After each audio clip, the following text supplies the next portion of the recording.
Hello and welcome to the BNB show. My name is Brandon Kane, of course, and this man here to my left is going to be Seahawks Brendan Nelson back on in the house here.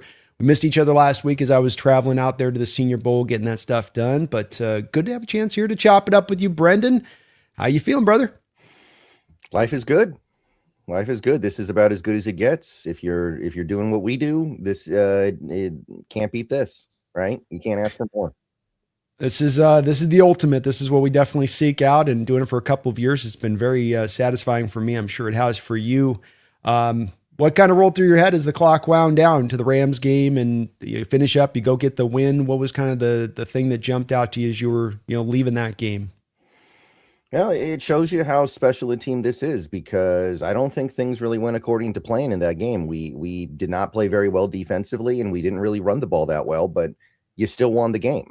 This is a team that's built to play defense and run the ball, and you would assume that if they get into a game against another really good team and those two things don't get it done, you're going to lose, and probably lose bad. But that happened on, last Sunday. Now it's 10 days ago, for an eternity ago.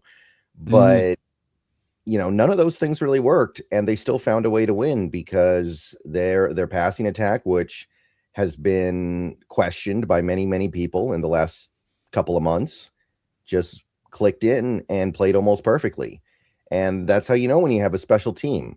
Everything goes wrong based on what the plan probably was, and you still win.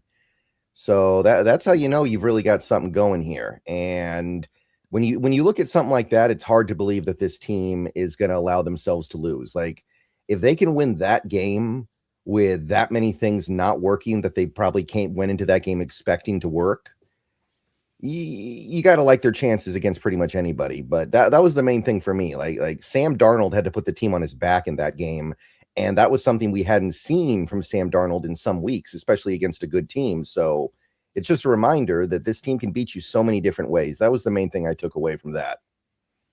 It's always, too, where I've taken a little bit of umbrage with Sam Darnold being referenced as purely this game manager, that he sort of is getting thrown into the category of your Trent Dilfers and Brad Johnsons in this trajectory he's had throughout this year. And I just think that he's more than that, and that type of game showed that he's more than that, and that those guys couldn't have posted that type of game in that type of situation, in my opinion. Would you agree with that? Maybe Brad Johnson. I'm a Brad Johnson fan. I'm a big Brad Johnson guy. That guy, people forget how good he was. Trent Dilfer, yeah, that's a different story. But I'm a Brad Johnson. You think a Brad Johnson could have his Tampa Bay defense fail him and no run game in a conference championship and then get that team to the Super Bowl?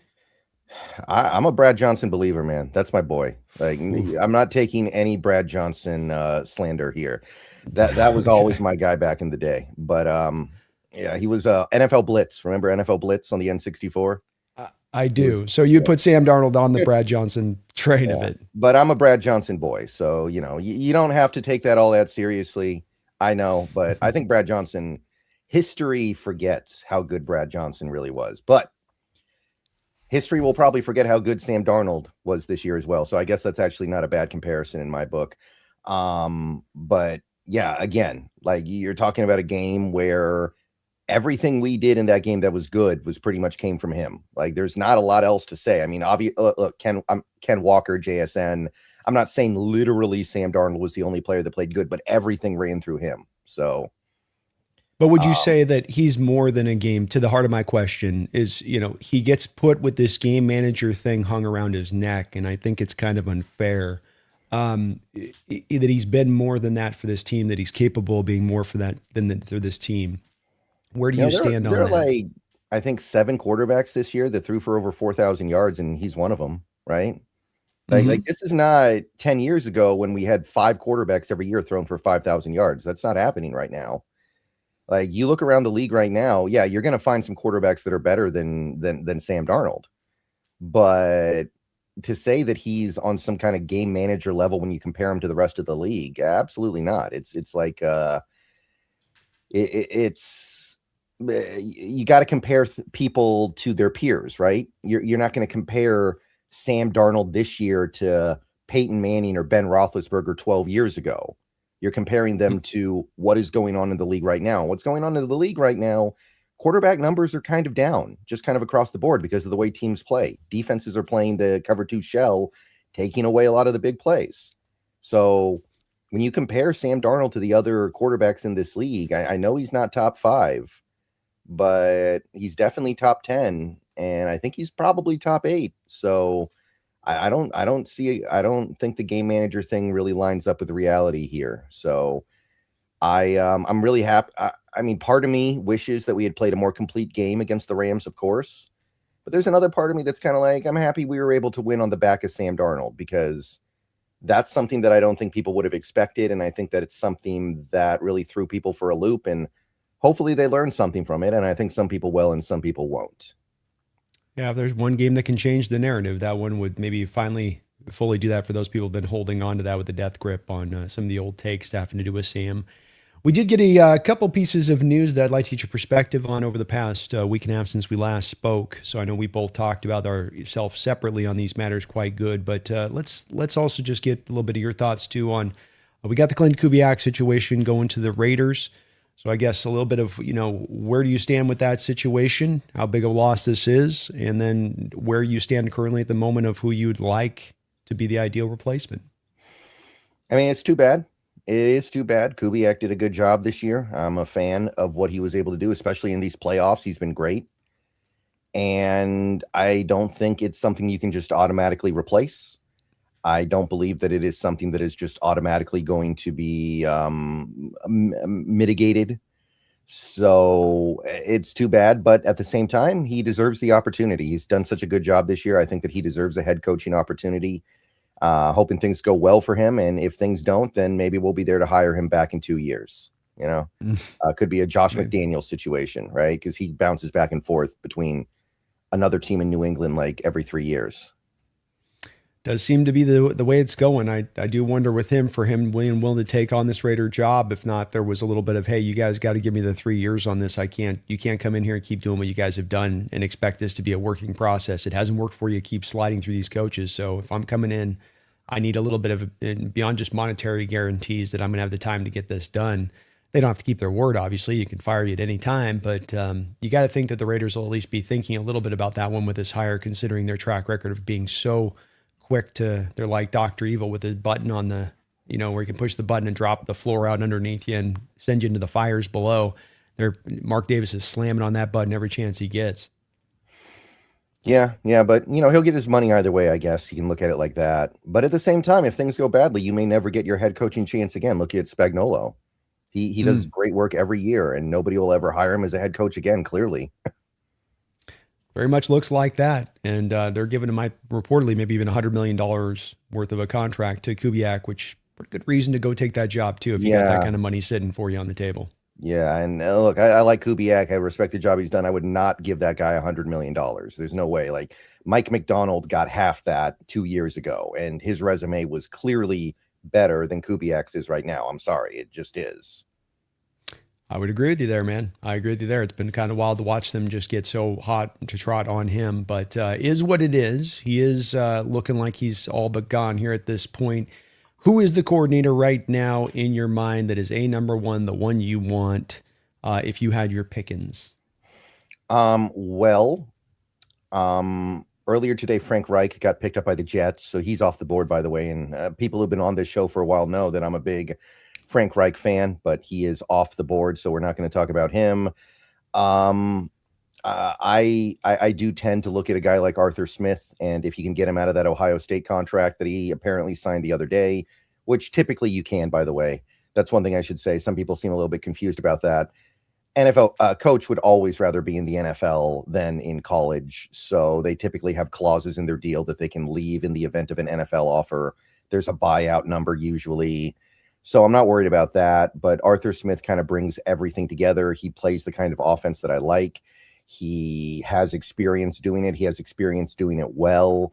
We can give him personnel that's probably the best personnel that he's ever had to work with, especially at the quarterback spot where he's never really had anything all that great. And I'm not saying Sam Darnold's, like I said, an MVP quarterback, but I do think he's better than anybody he's had to work with before. So I think that is probably the number one guy right now. And in some ways, he's the only guy left that really brings everything together that I like. Like there are other guys that I like too, like Wes Phillips in Minnesota, but he's never called plays before. You just have to hope he learned from McVay and Kevin O'Connell really well. There are guys like Adam Stenavich in Green Bay, who I think is due an opportunity to call plays in the NFL, but again, he hasn't had that yet. You have guys like Brian Callahan, who did get a chance to call plays in Tennessee, and I do like the stock that he's from, but he was obviously a disaster in Tennessee, and he did not get to call plays in Cincinnati, so it's a little bit harder. You've got guys like Jake Peets who are currently on the staff, and they got the nice resume. They've worked under Nick Saban. He's worked under Sean McVay, but at the same time, you know, it's a little bit thin. Like I go through these candidates, and I like some of them, and I dislike others, but none of them are clean candidates to me that I'm just completely on board with, other than Arthur Smith. Yeah, I find myself in the other realm of this. Arthur's kind of my number one guy, and I'd really get uncomfortable about hiring in-house. I just don't think our history's been very good with doing that recently, and would like not to go back down that road again for the sake of comfort, as I think it would be done right now, rather than you actually trying to hire the best possible candidate. So we'll have to kind of track on that, but I think we're kind of in alignment there, Brendan, on that side of it. The other piece of news that we had come out through the week, which seemed to be, as Brock, you had intimated, and I do believe with Brock, love to hear your thoughts on this, is to, we got leaked out that the Seahawks are getting pressured to sell, and there's $5 million fines from the NFL, and Jody's not selling, and that they're due to maybe get sold now, that there's some sale thing that's kicked forward now all of a sudden. Seemed like a little bit of gamesmanship by Mr. Kraft, didn't it? Could be. It would not shock me. Kind of weak if that's true, right? That's, to me, that's not much, right? That's just like, I don't know why the players would be particularly affected by that. So a little bit weak from my perspective if that's what it is, but that may be what it is. One thing I would say, though, is just because it's gamesmanship doesn't mean it's false. And that's one thing that I saw from a lot of people over the last week or so, ever since this story broke, people saying, oh, well, Bob Kraft made it up. And I don't think that's true. I think there's probably a lot of truth in the idea that this team is going to get sold, or the process will start this offseason. So I do think that the story is true. I do think we are going to start the process of a sale this offseason. We've known for years the team would have to be sold eventually. So this is not some blindsiding surprise. We just didn't know when. So I do think it's probably going to happen. But I also think that this team would prefer that people not be talking about it right now, because this team's in the Super Bowl. The only conversation the Seahawks want about the Seahawks right now is how great they've done this year and how good a team they have. So, you know, I other than the initial couple videos that I made about it, because of course it was a big story, I've tried not to talk about it very much because, yeah, I don't want to talk about that kind of stuff right now. My team's in the Super Bowl, but totally. I do think it's probably going to happen. So I'm ready for it. I'm down for it. I'm hoping that we get the right guy, but it's really hard to know who the right guy is going to be until they're in that position and they have the opportunity to prove that they're the right guy. Yeah, it kind of seems like to me that I do think there's something real to this, and Kraft serves on the committee that oversees these sales when they happen. That's how he got piped into the information, in my opinion. But it does kind of feel like, too, if you're a guy like a Bezos guy that's been looking and wanting to buy an NFL team for a while, and you have this team that you know is the next one to come up, and they go out there and they have this great young coach, they're making a Super Bowl run.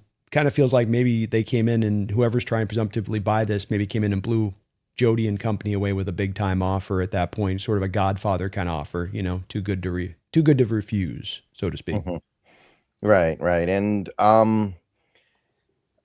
look, Jody's ended up doing a really good job, better than I think a lot of people could have expected her to do. So, you know, it's not like we've got some bad owner that we're relieved to get rid of here. So shout out to her. She did a much better job than I think people anticipated. But one thing that this does open up the door to is potentially, now that Jody is on the way out, you might see the team a little bit more open to spending a lot of money on some of these contracts, simply because of the guaranteed money element that I think Jody was a little bit gun shy with, because of all the money you have to put into escrow, and her knowing that she wasn't going to be keeping the team much longer. That'll be the one thing that I think really changes when we get a new owner in here that's positive. Hopefully that happens, as we've learned with the Cowboys, just because you have the team long term doesn't mean you like putting that money into escrow. But that is one thing that I'm keeping an eye on here. That's one thing that the Denver Broncos have over a lot of these other organizations. They have so much money in that ownership group that they can just kind of sign whatever contracts they want to, and they don't have to worry about the guaranteed money that they're giving out. No, they don't. They're also got one of the more higher paid coaching staffs in the league, which is another benefit if you have, purse strings like that to where you don't care about paying a coaching staff untold millions of dollars, as far as supporting staff beyond the head coach. Washington, I think to your point, has done a similar thing. When Dan Snyder moved on, you could see just more of a firmer commitment for the new ownership group coming in. And I think it's no coincidence that Washington gets right back to conference championship for the first time in how long last year with this new ownership group. So it doesn't have to be a bad thing on this, Brendan. It does, we both agree, seem to be something. There's certainly some smoke to this particular fire and a little bit of fire we can see around the smoke, but not necessarily something that's got to be a negative thing for the Seahawks or a bad, ominous thing in the future. And just a couple things to dispel on this. Jody is not going to sell us to a bad owner, number one, nor is she going to sell us to an owner that's going to move this team. Those are two things that some people are a little worried about. Let's just put the kibosh on that. It's not going to happen. Team's remaining into Seattle into perpetuity, and Jody's going to make sure she picks a good owner. She hasn't been a steward of this good through this long period of time to just kind of crap the bed right at the end. Right. That is one conversation that I see get picked up a lot, and to me, it's just a complete waste of time. This team is not going to get moved. If a team was going to get moved, there are other teams out there that are much better candidates to be moved. Teams like the Jacksonville Jaguars. Until recently, you would say a team like the Buffalo Bills. There was a long conversation about the Bills moving to Toronto until they got good in the last decade or so. There have been conversations about some other teams potentially moving, like the Arizona Cardinals. Those are the teams that are in some jeopardy of being moved potentially. Not the Seahawks team, especially not with the stadium getting upgraded this offseason for the World Cup. They're going to pump $20 million into the stadium. It's going to become an even better stadium. It's already one of the better stadiums in the league. And we're the only team for 1,000 miles in any direction. They don't want to take that away. It's not like we got the Trailblazers or an Oregon team right beneath us or anything like that. I think they like having a team here. Remember, there's a lot of Seahawks fans in non-Washington states nearby because we're the closest team. Teams in Idaho, Oregon, you've got Wyoming, the western side of Canada, Alaska. There's a lot of Seahawks fans in those places just because of geography. I don't think they want to lose that. I don't either. I think that it's very surprising to see it come down. But just wanted to cover it to put some people some fears at rest here. And I might have a blower outside blowing if you hear a little bit in the background. So sorry about that, Brendan. Let's get into this game. What we want to talk about is the Super Bowl matchup. What we want to get into is the preview here and trying to take a look at this game and get just a full feeling for what we're sort of sensing walking in. So before we get into matchups and players and kind of what we're expecting from this game, high level, what is your view of things walking into this game in this matchup? Where just kind of the first things that sort of first blush jump out at you? I mean, I feel good about it. I think it's hard to not feel good about it. And you don't want to get too far ahead of yourself, but it does feel like the game 10 days ago was the Super Bowl. It does. And that doesn't mean that this is a free win. That doesn't mean the Patriots are just going to hand it to us. And that doesn't mean that if we do lose this game, that we're going to be going into the offseason feeling like we won the Super Bowl, because in that case, we will have not. But it's hard to feel anything other than the Rams were the other best team in the league and we beat them. So now we just have to finish the job. And this happens in sports all the time. The Boston Red Sox team that came back from down 3-0 back in 2004 to the Yankees.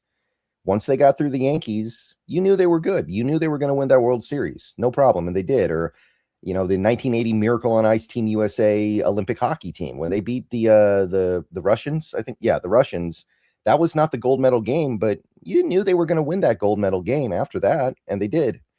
So it does feel like you already did the hard part. That does not mean that there's anything disqualifying New England from playing a really good 3 hours of football next week and still beating you. So take it seriously, do your job. And I do think that there is a talent discrepancy on your side and things will come out in your favor, but you got to go out there on the field and prove it. And that, I mean, that's the main takeaway. Just don't mess it up. Just do your job and things will be fine. The team has fit to a certain blueprint this year in the back half of the schedule for how they win games, but this does also feel like a game where you can go win, and there can be kind of a variety of different pathways to going and getting that victory. Do you feel the same way, or do you think that it's a little bit narrowed on that we've got to do A, B, C, D, and this is what's going to be required to take down this Patriots team? Yeah, I don't necessarily feel like it is cleanly defined exactly how we win this game. I don't. I could see this going a few different ways. Like, I'm thinking about our offense versus their defense. And that's the one area where I think New England might have an advantage with their interior defensive line against our interior offensive line. And that's something we'll talk about more as this show goes on. But I still think we might be able to run the ball on them. But if we can't, then I do think we can challenge that secondary a little bit. And I'm also looking at their pass rush, and we don't know if they're going to have Harold Landry or not. Honestly, it looks to me like he's kind of physically breaking down. I think it feels like he's been in this league for quite some time now. It feels like his body's just given out on him at the very end here. And that's going to drastically affect what I think from this game. You're going to have the other side of the ball with your defense against their offense. I'm not 100% sure what to expect there either. I mean, I have to be honest. This Patriots team did kind of sneak up on me in that I feel like I didn't watch them that much this year. I feel like I didn't learn that much about them this year. I watched some of their games, and certainly I've been watching them over the last couple of weeks now because I've known that we're going to play them. But I think there's like this significant part here that I don't know exactly what the game script is going to look like. I don't know exactly how the game flow is going to be, and I'm pretty open-minded on how we get there. But the good news is this team has shown they can win under different circumstances and different situations. So I don't have a firm feel of like, if we do this, this, and this, we're good. Like, I knew we were going to be able to run the ball against the 49ers. I knew we were going to be able to run the ball all over the Niners all game long, both times we played them, and we did. This game, it's a little less defined to me. Yeah, I feel the same way. I think there are a couple different pathways. I think what does kind of embolden the confidence in us, Brendan, if I may, on this, I just thought that this was one that really stood out to me as far as a stat goes. The New England Patriots walked into this year with a 429 strength of schedule from the previous 2024 records. And then this year, the actual record was down to 391. That was their actual strength of schedule record here, Brendan. The Patriots had the third weakest or easiest schedule in the NFL. So when you look at that and you see the 391, and then you go and you look at the opponents that they faced, and you sort of take this into account a little bit and go, okay, well, not a tough division, fairly easy schedule down the line with these opponents. And then you look to the playoffs where you face a Charger team that's down both Joe Alt and Rashawn Slater, who I maintained, and I was consistent with this since preseason talking about this Charger team. I felt like those were probably two of their three most important players on their entire roster. To lose those guys was just not like, well, they'll just get right through. Harbaugh's a great coach. He'll be able to bounce through. And that really showed up, I thought, in that Charger game against the Patriots. Then you have them come back next week against CJ Stroud. They're down their number one wide receiver. They're down Tank Dell. And you've got CJ Stroud looking not comfortable having to throw to a couple rookies out there on that outside, say nothing of that pass protection, which we also have known since this training camp has been god-awful and was going to be horrible for him. And it probably added up over a year, right? He's probably getting banged around for a year. It's like finally he's kind of, like a lot of quarterbacks will break in that situation. And then you got last week, snowy elements, Jared Stitham, a Bronco team that needed everything he could bring to make that offense just functional, right? Even with what he does with his legs alone. And that you put all that together with a 391 easy schedule, Brendan, and am I off my rocker for feeling like, man, there's some times here where I've got to tap the brakes on my confidence and not try to predict this as being a very comfortable win, as being very far beyond what Vegas has this projected to be. Because I just look at that. I look at the fact you're better in all three phases of this football team. And it gets hard for me necessarily to be as much to say that this is, you've spoken a bit about this a couple minutes ago, but that it's as mighty a challenge as it should seem for being the Super Bowl. No, I think that you do have a valid point. Again, the thing that you push back with is just them having an easy path here doesn't remove the possibility that they can play very well for 3.5 hours on Sunday. But nothing, even if they do that, that doesn't change the fact they had an easy path here. They did. So, and when you break it down, like when you go even further than just the strength of schedule, you look at a game like the game they played against the Ravens, right? They were losing that game, and then Lamar got hurt, and they came back with Tyler Huntley on the field. There's no way they win that game if Lamar stays in. So even within that relatively easy schedule, they caught breaks like that.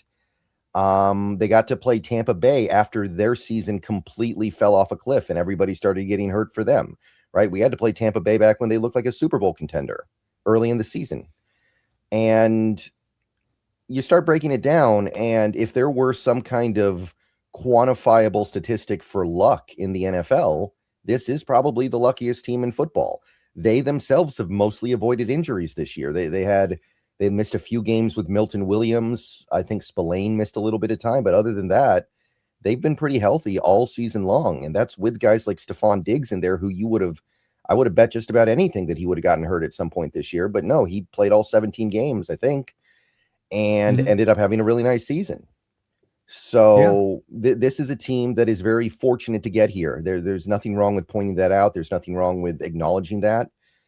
The issue is that doesn't prevent them from playing well on Sunday and beating us.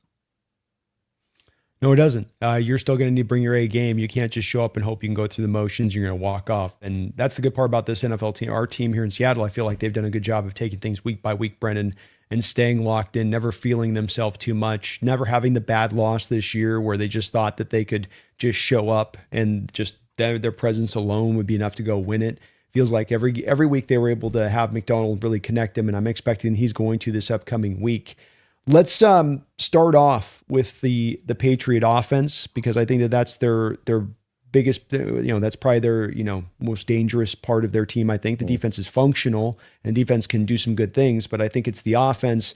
If they're going to win this game, to me, is going to have to, really carry the day for them. Do you feel the same way on that? And then what is the first thing you look at with this offense you need to do when approaching them to shut them down? Yeah, I'm not so sure about that. You look at what this offense has done against good defenses in the postseason, and make no mistake, the postseason's the first time they've run into good defenses. I don't know if that's the strength of their team. I'm not saying they're not, but I think it's a little bit less defined. Like, they put up big numbers because they played bad defense all season. I did an article for On SI a couple weeks ago, and I actually did the calculations on the defenses they played this year. The best defense they played this year in terms of points per game was Buffalo at 12th. They did not play a single defense in the regular season that was top 11 in points allowed. Not one. The best defense they played in terms of EPA was the Browns, who are good, but that was it. Like, they played the Browns, who were 4th in EPA. They played the Saints, who were 10th, and that's it. Those are the only good defenses they played all year. And then they get to the postseason, and you've seen the offense has not been very good, particularly the last game they played. They did basically nothing for 4 quarters and ended up playing water boy offense because Stidham gave them a free touchdown, and they were able to just kind of ride that. And I don't think anybody in the chat knows what a water boy offense means anymore, but basically it just means you're trying to not blow the game offensively. You're trying to just basically punt the ball away and let your defense take you home. But I don't know. I do agree it's been a good offense this year, but I'm not convinced that's the strength of their team right now with what I've seen in the postseason. I think that offensive line is very questionable, especially that entire left side. I think that left side is looking weak. Will Campbell has been, I think, a little bit of a mess in the postseason. He did look a little bit better against Denver, but he doesn't seem to really have it right now to me. Jared Wilson's been bad all year. He's playing out of position. I get it, but I don't think he's been very good. And they got Garrett Bradbury at center, who is like kind of the definition of just a placeholder. I don't think their receivers are that great. I mean, they've had a decent season, but I don't think there's a lot of juice in that receiver core. And I don't think they have the size and strength in the middle to really run the ball on our interior, which is where you can do damage on this defense, as the Rams proved. You run between the tackles, you run A gap, B gap, you can make some things happen, but I don't think this Patriots team has the guys to make that happen. So I don't know. It's tough with this offense to me. It is hard. I think that those are all very fair assessments as to what we're seeing with them. And we do have got a little fancy thing. I've been playing around with the Chat GPT. It's been the thing's coming along a little bit, Brendan, to be able to use this as a resource. Let me So see here. Any typos? Wow, actually no typos. That's incredible. no typos. It's clean, huh? Not bad. So we've got this is the Patriot offense here in kind of a snapshot for you guys. The pressure rate is 27th overall on the bad side of it. And if you see one of the reasons for that being, if you go down 4 marks below that, you'll see they're 29th in their time to throw at 2.97 seconds. So, right out the gate, when you're looking at facing this Hawk defense, Brendan, you go, oh goodness, we create pressure, and we tend to be the hardest on those teams that hold on to the ball and are creating the pressure, if that makes sense, right? If you're getting the ball out of your hand really quickly, we might not have the pressure packages to quite get there that fast. But if you're at 2.97, if you're a 3-point guy, second guy, like that's the kind of like you're walking into the jaws of the beast a little bit with our defense, aren't you? Yeah, that's one reason why I think this is a good matchup. I'm thinking about running stunts on the left side.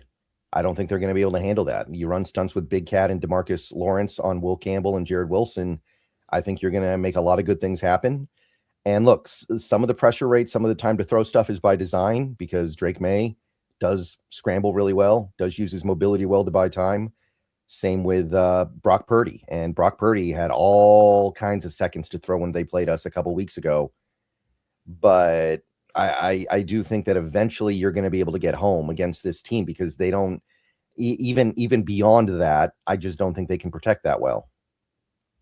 No, I don't either. And those 2 rookies on the left side, Brendan, you just look at that. And even Morgan Moses over on the right side. I mean, we're talking a guy, right tackle's been in the sport forever, mid 30-year-old guy, does not move the same way.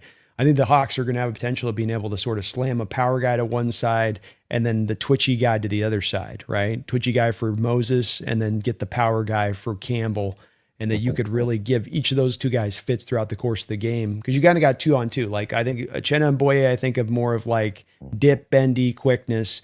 And then with Derek Hall and DeMarcus Lawrence, I think more length, power, a little bit extra size that they bring to the table with the positions. And that's where I think you're really well suited to be able to go after these 2 tackles and this offensive line in general. I still don't understand, Brendan, what the draw is to take a center in college and move him to guard in the pros. I still can't think of, maybe Landon Dickerson was the one guy this has worked with in doing this, but it seems like every other team that tries this out, including us with Posick a couple of years ago, it just doesn't ever seem to work. Yeah, I don't get it either. And he hasn't been a train wreck, but I don't think he's been very good this year. So I imagine he gets moved back because Bradbury's not very good either. Like Bradbury to me is just a placeholder. I think Jared Wilson will get to move to center next year, but for now, it's a weakness you can exploit. Yeah, Bradbury was so bad with the Vikings, part of that offensive line that collapsed against the Rams last year in the playoffs, that they went and did the Clark signing off the back of that to replace him.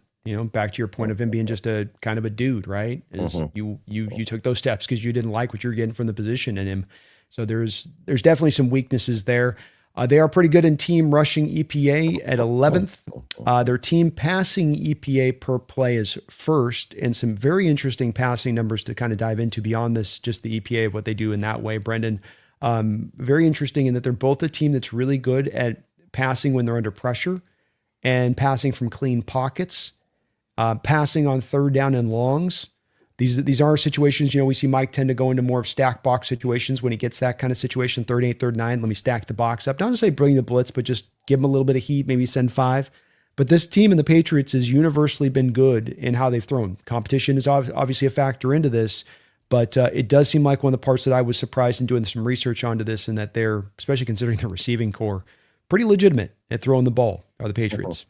Yeah, and I think Drake Maye for most of the year was the top deep ball thrower in football. That leveled off a little bit as the year went on, and he's obviously been a complete mess in the postseason. But he does bring some stuff to the table here. And if they get a true number 1 receiver next year, I mean, watch out, because I don't think they have a true number 1 right now. They've got Stephon Diggs, who, I mean, he's kind of cosplayed as one this year, I guess, but I don't think he's a number 1 receiver anymore. I think that you prefer to have him in more of a Cooper Kupp type role where he's catching maybe 3-4 passes a game than the role they've had him in this year, but they made it work.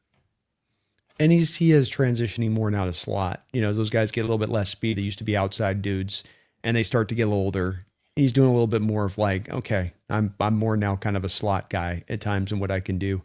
Um, Not great numbers as far as target separation and yak goes. So 22nd in average target separation for the Patriots as far as how much generation and separation. That speaks to back a little bit of the weakness of those receiving core guys like Mac Hollins, who's going to be more of a, hey, let me see if I can do a contested catch thing more than, hey, let me see if I can get separation from you thing. And then you're 16th in yak, so middle of the road with yards after the catch, which is interesting because it's an offense with a lot of quick throws put in there by Josh McDaniels from his Patriot days. So not necessarily dynamic from a yak angle of it. 21st in light box rate, 7th in stack box rate. So a lot of teams have basically looked at this Patriot team and said, we're going to stack the box and we're going to bring a lot of blitzing. Certainly what Seattle's not going to do though, Brendan. I'm anticipating though you'll stack the box a lot. I think you're not going to see very much blitzing in this game at all. Would you see the same thing from the Hawks defense, or do you think you heat them up in this game? Yeah, I mean, we didn't blitz Stafford very much, and every time we did, it felt like he burned us. So I'm not really expecting anything too different here because, again, you look at the numbers with Drake Maye, he was very good against the blitz during the regular season. Now, in the postseason, he's been bad against everything, but I don't know how much you should take from that, right? That's a little different. I don't think you need to. Against this offensive line, you should not really need to blitz all that much. And I think Drake Maye, even though he's not a veteran at all, he's a second-year player, and he didn't even start the full season last year, has shown that he is good against the blitz, and he can beat the blitz. So I don't think it's necessary. I'm sure there's going to be a little bit of it, but I don't see a lot of blitzes in this game, and I don't think you should. No, I don't either. I think with where their line is, how weak it is, you don't have to. Your guys are going to be able to get home against this front four, especially with Drake Maye's penchant for holding the ball and trying to let some of those longer developing routes open up for him.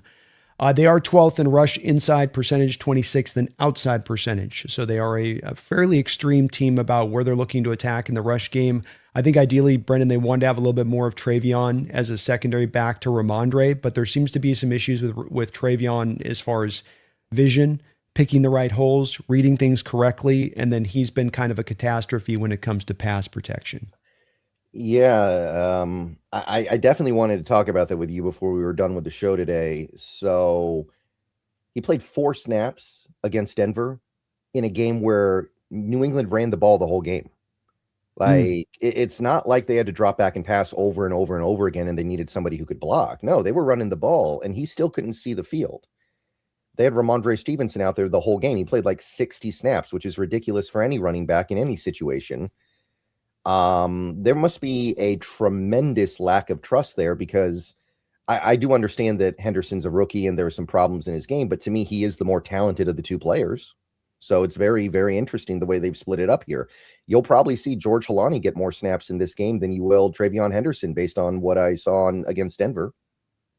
It's very possible. You wonder if maybe there's a little bit of like the footing wasn't as secured. So, a guy that's going to be a twitchy back like Travion that's going to need to like make cuts on a dime, can he do that in those conditions versus Ramondre, who's a little bit more of your, he's just a cattle car. He's going to come downhill on you and be tough in his running style and get you the extra yards. And then in that kind of a snowy environment, you lean into one versus the other, especially with Travion, because you just can't trust him in pass pro. If you're going to bring him out there, it's just your third down back. He's got too many holes. Like if he does that with us, I'd have Mike dialing up blitzes just to test him out in pass pro with a linebacker. Like Ernest Jones will eat his lunch if he is sent on a blitzer, in my opinion. And they don't have Antonio Gibson to fall back on, which would have been kind of their secondary back they could have gone to. So they are a little bit, stuck here with their running back position, which to me only all the much more means that Seattle, a little bit like the Rams game here, can really lean into the inside runs, that they don't have to as much protect themselves universally for things like fly sweeps and stuff like that, that you really can kind of keep it between the tackles here as far as where your concentration is. And with the Seahawks light boxes, Brendan, maybe that'll make it easier for them to defend the run. Yeah, and also I don't think this Patriots offensive line is built to run the ball like that. Like you look at a team like the Rams, right? You got a team like the Rams. They've really dumped resources into making sure they can pound the ball up A gap and B gap with that interior. All that, 1,000 pounds of interior offensive linemen they've got probably. Oh yeah. The Patriots aren't like that. They've got Garrett Bradbury in the middle there. The only really big guy they have in the middle is Owenwu. He's a big dude. He's like 350, I think. But Jared Wilson, I think, is around 300 pounds as well. He might even be like 290. Hmm. So they're not built to run the ball like that. They've kind of had to run the ball like that, I think. But in my mind, when they put together this team in the offseason, they were thinking they were going to have a balanced attack with Henderson being kind of like your outside guy and Stevenson being your inside guy. And for a good chunk of the year, they had that. But now going into the Super Bowl, it really feels like they've become kind of an inside running team with Stevenson. And look, that's probably the right way to play against the Seahawks team. As the Rams proved, you're better off trying to get it in off A gap and A gap and B gap and try to challenge the fact that they don't want to play base. But It is. I look at this Patriots team and I'm like, they're not built to do it the way the Rams did. The Rams had to dump serious resources to get to where they were in that area of football. And I think that this Patriots team is not really built for it. They're just kind of making do. Yeah, I do feel the same way. I do think that the pathway, you know, oh, sorry. I do think that one of the few pathways for the Patriots, Brendan, to get a win here against the Seahawks team, and anything can happen in these games. But one of the narrow points for me is if they can just lay on the ball, if they can just control the time of possession, keep our offense on it, try to wear down our defense over the course of the game, just keep grinding out third downs, the 4 yards, 5 yards plays that, I don't think like the Rams were situated to do it. They set themselves up to do it this offseason. They could just never seemingly stay committed to doing it. It always seemed like every game McVay was always driven a little bit to how can I get back to the pass? I think with this Patriot team, though, despite all the things you said, which I think are very much true and how hard it is to run, I still do think that if they can, knowing that we do run the light box and knowing they do have the ability to get at least downhill into those A and those B gap runs, those power runs with Ramondre, and he's the type of back that can be utilized that way.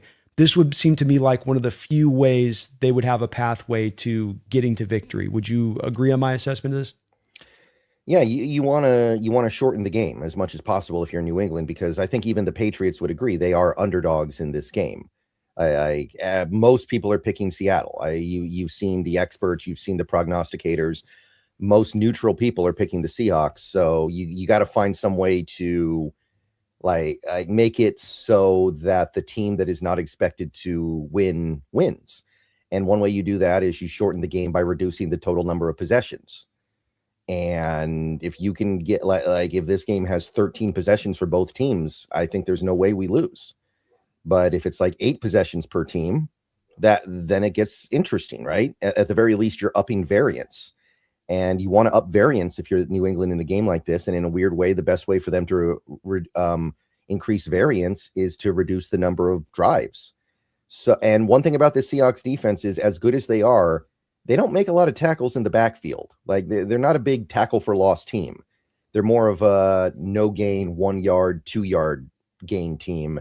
So you can kind of keep it moving against them. You just have to be able to convert your third and mediums. So, I mean, there is a little bit of a roadmap there, but I don't think this Patriots team is the team that's built to really do it. Mm. No, they don't. They don't seem to operate from a standpoint of being able to live in that mode, to your point. And the 2 points of data that stand out to me that really illustrate this, Brendan, are I thought with Drake Maye in the second year when I went and looked at, okay, it's a team that went 14-3. It's a team that had a lot of comfortable wins, a couple blowouts on the books. I should be seeing some pretty 50-50-ish run pass kind of splits, right? As far as their team as a whole, or something close to that in alignment. Mike Vrabel is a defensive minded head coach. They're passing 55% of the time this year. And I keep coming back as I look at that stat. First, that's the first one, Brendan. And I go, well, that's got to be a little bit of Josh McDaniels with the old Brady stuff. And like, I want to throw spread concepts. I really want to throw. He's got a little bit of the McVay stuff in him too, right? Where it's like, I'll run for show. I'll throw to go. And you go, well, wow, you guys don't always have as much of that inherent like committedness to doing that like we did, right? When early on in the year, every game, even if we didn't run the ball well, we were still going to run the ball in every single game. By hook or crook, we were going to get it done. I look at that thing, Brendan, and then I combo that up with Drake's penchant for going big game hunting a little bit too often. Like he kind of defaults back to that. And I go, I don't know if they've got the patience to live with this. It is the way I think they can win, but I don't know if they inherently have the patience, to your point, second go on being willing to do it. Do you? Yeah. And, I know that it's been a little different in the postseason, but I am looking at rbsdm.com, which does EPA stuff. And according to this, New England's rush offense was 25th in the league in EPA per play. I think if you take out garbage time, it gets a little bit better. but it's not really a good running team. It's a team that has been able to run the ball a decent amount this year because they've always been playing from ahead. But you're right. Even with that, they're not doing as much as you would think. Like you look at these games they played. Oh, are we okay? Yeah, you're Okay. good. I thought I accidentally closed the tab. But yeah, you look at these games they played, they've mostly won in relatively blowout fashion in a lot of these games, not all of them, but a lot of them. And they're still not running the ball as successfully as you would think. And it does seem like ultimately their team is driven by Drake Maye and their passing attack. And like I said, I don't think their receivers are all that. Like I said, Stephon Diggs has a little bit of juice left, and Mac Hollins is okay.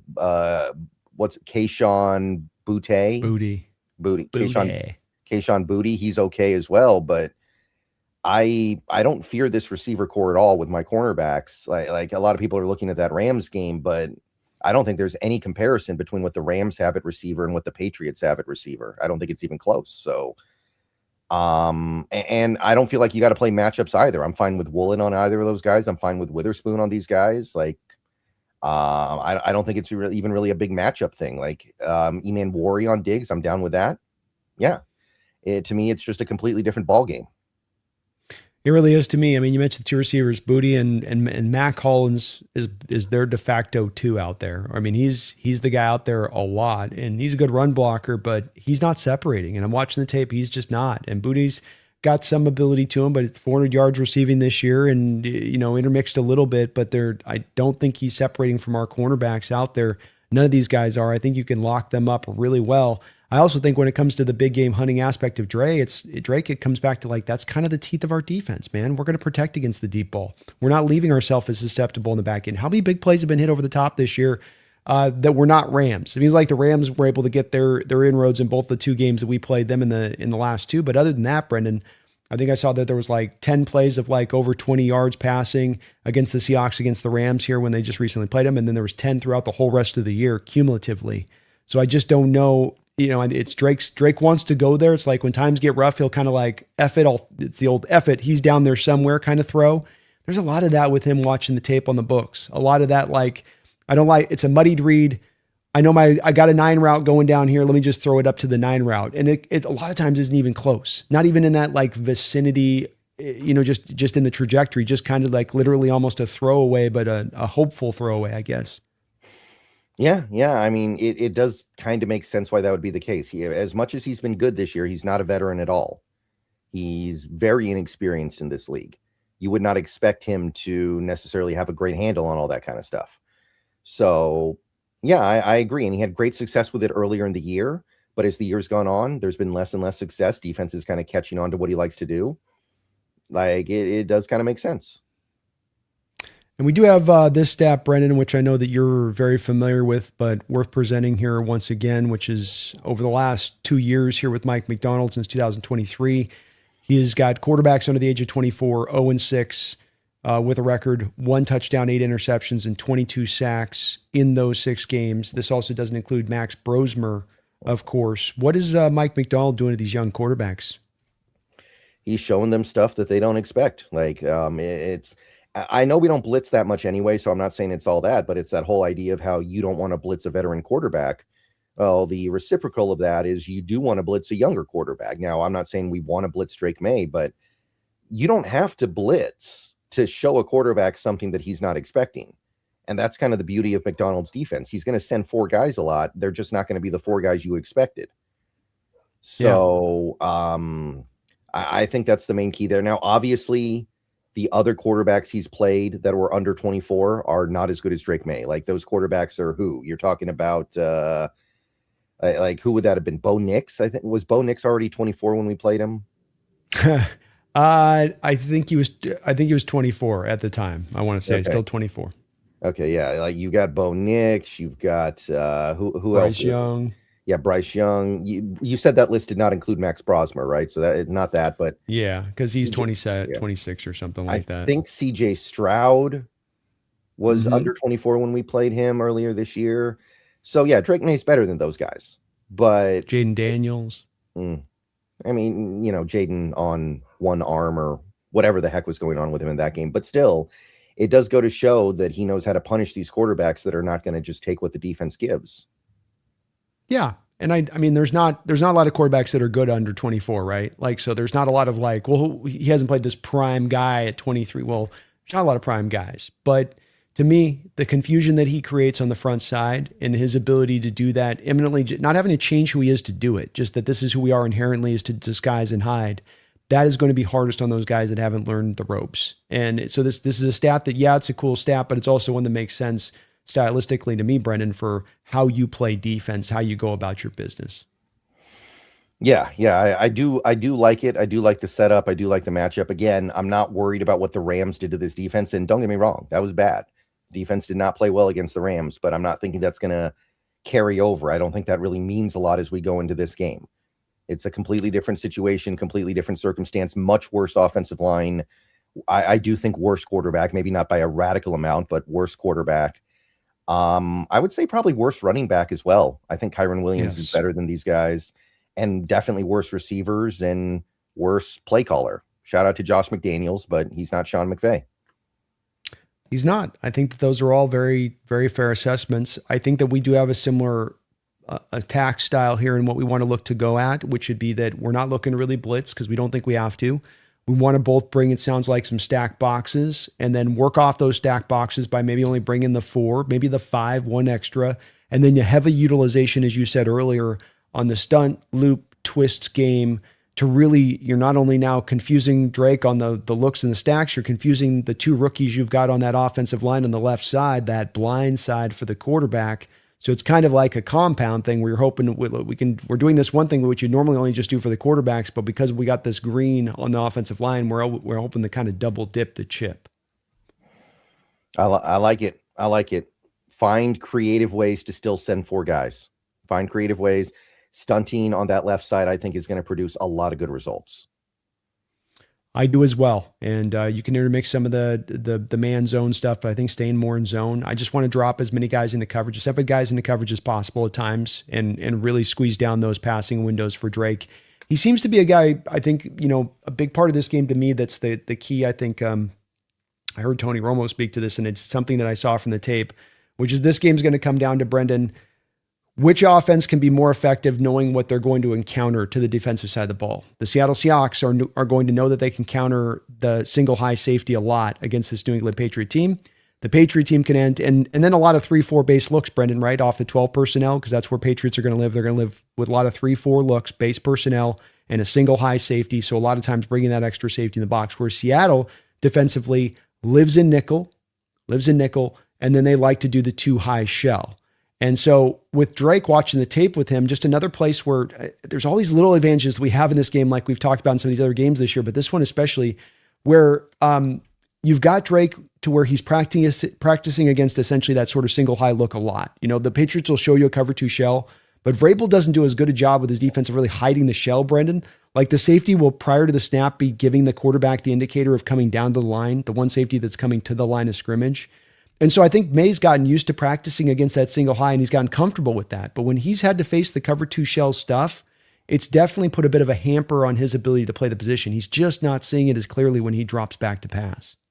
Yeah, that does make sense because he is a guy who likes to fling it down the field a lot. He is a guy who likes to challenge that. So, it's kind of like what happened with Russell Wilson in 2020, right? When teams started living in cover 2 against him, he was not nearly as good.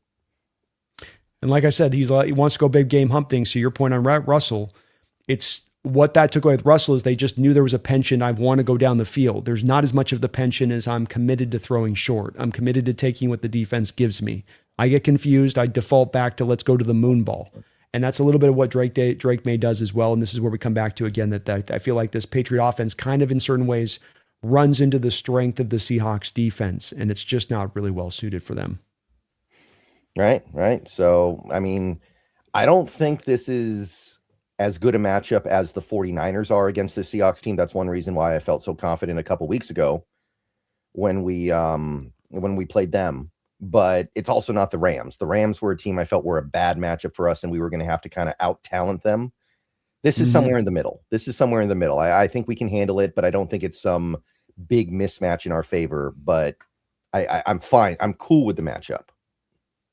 Yeah, I am as well. And just a little final item to kind of monitor. I'm sure you've heard about this as well. Is that May didn't practice all of last week. Yes, He yes, at I the end did of want to that talk about last that. Bronco game. Yeah, he fell on his shoulder. Watched it. It was pretty bad landing. It's one of those like you land right on it with the full weight kind of thing. And didn't practice all last week, which is not ideal, Brendan. And I do worry a little, not worry, but I do wonder a little bit about this being that, you have a rookie quarterback. You want to give him every bit of practice you can. If that thing's at 95% shoulder health wise, you want him out there because you're trying to put out the most intricate game plan you can to take on this defense. But, I also come back to thinking on this, Brendan, of like, if it is kind of jacked up, Drake Maye at 80%, or would you go to Joshua Dobbs? It's like, I wouldn't go to Joshua Dobbs in no way, no how in this game. No, So I don't think you can. I mean, it's the last game no matter what, right? Like, yeah. you got to go with the guy that brought you, I think, unless you literally cannot. But, you're absolutely right. I think there clearly is a problem there. And after the injury happened, there were some throws he made in that Denver game that were good, but there were also some ones that were really bad. And I don't think those throws are that bad without him being negatively affected in some way. So, and it's different than the oblique thing, remember, because Sam Darnold, we've seen him play very well for the last 2 games with the oblique. So I'm not worried about the oblique anymore. Yeah, a couple weeks ago I was like, okay, what are we going to get here now? But at this point, I'm like, I completely trust him. With Drake Maye, we've seen so little of him since the injury. I don't know. And we haven't gotten the injury report yet today. We probably will later. And I'm very interested to see what's going on with him. I think he's the only question mark they got on that offense, but that's a big question mark. If he's at 80%, I don't know what they do. I don't know if they can overcome that. They don't got Nick Foles sitting on the bench. It's kind of what we're saying. They don't have Jeff Hostetler sitting over there on the bench, right? Like they got Tommy Cutlets. They got Cutlets. There you go. Don't forget the Cutlets. Mm-hmm. Well, let's peel this over here in a second. Back over the defense. Let's get a couple of we got a couple donations though, and sponsor the show drops. We'll get a little love to that. Thank you, Warhammer Guy, for the $2 donation. It says Jennings Dunker would solidify this O-line for 4 years. He was the one guy, Brendan, getting a chance to watch him on the field and work, and he just went out there and could have been one of those guys after probably 2 days said, okay, I did my work. I'm good. I'm going to go. But he played all the way through, played in the game. They had him playing at right guard and a right tackle. He was very good at both. Kind of think that he's going to be out of our range at this point in the first round. Somebody's going to probably grab him in the 20s. He's kind of in that, he's in that Graham Barton, Gray Zabel kind of area of things where a guy could probably play a couple of different positions on the offensive line. But boy, I tend to agree with Warhammer. If you could get that guy to right guard for the future, you are set for maybe the next 5 years. Yeah, I think it's game over though, like you said, especially because his arm length is longer than expected. He ended up measuring in with I think 34-inch arms. So I think he's a tackle. If that's true, he's going to play tackle. And I don't think he's going to get to us. I think somebody will be like, okay, there's our right tackle of the future. We're going to take him at 27 or something. I don't know which team, but like a team like the Rams, and I don't know if they would do this. I think they'd probably go a different direction. But if they get there and they're thinking about, Rob Havenstein probably going to retire soon. Warren McClendon did not look good in the playoffs. Maybe they want to go that way as a right tackle. Makes sense to me. Absolutely does. And he always has the fallback of going guard or even center if it doesn't go there, where he'll be a top one at those other two positions if he can't make it at right tackle. So it's just there's so much safety in him in this draft where there's not as much safety and not as much knowledge of having really, really good players. It's kind of a little bit more of the mixed bag there. But Warhammer, love him, man. He's one of my draft crushes, and if we get him at 32, that would be phenomenal. King Prodigy, thank you for the $10 donation over on Brendan's side.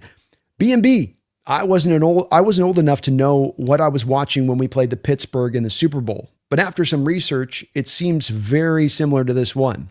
Hawks versus a young quarterback, heavy favorites. Am I wrong? I think you are. For one, Pittsburgh was favored in that game. I remember very clearly. Everybody picked Pittsburgh for that game. So I think Pittsburgh was I can't remember how many points favored. So they were definitely favorites for that game.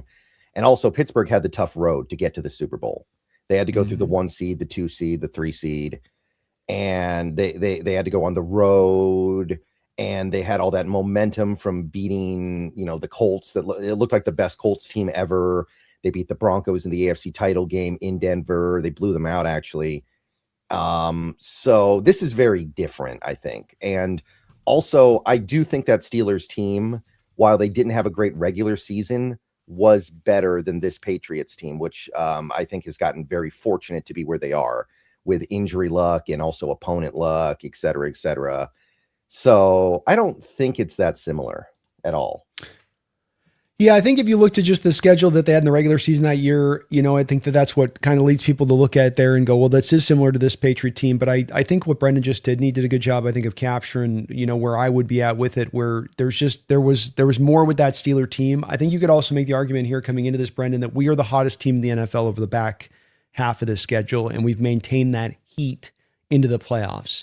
So we're playing our best football. We're playing the best football of the NFL right now. And likewise, that Steeler team in 2005, as they entered in that Super Bowl with the run that they had at the end of the year, got really hot at the end of the year on top of the pathway that Brendan just talked about that was so tough, such a gauntlet to get through. Not the same thing with the Patriots team. Not necessarily playing their best football right now at this time of year. Drake not playing his best football at this time of the year. And if you want to look at it, just take a look at this defense of the Steelers back then. I kind of looked it up. Here's some of the names of what they had on that defense. Casey Hampton, James Ferrier, Larry Foote, Joey Porter, Troy Polamalu, Ike Taylor.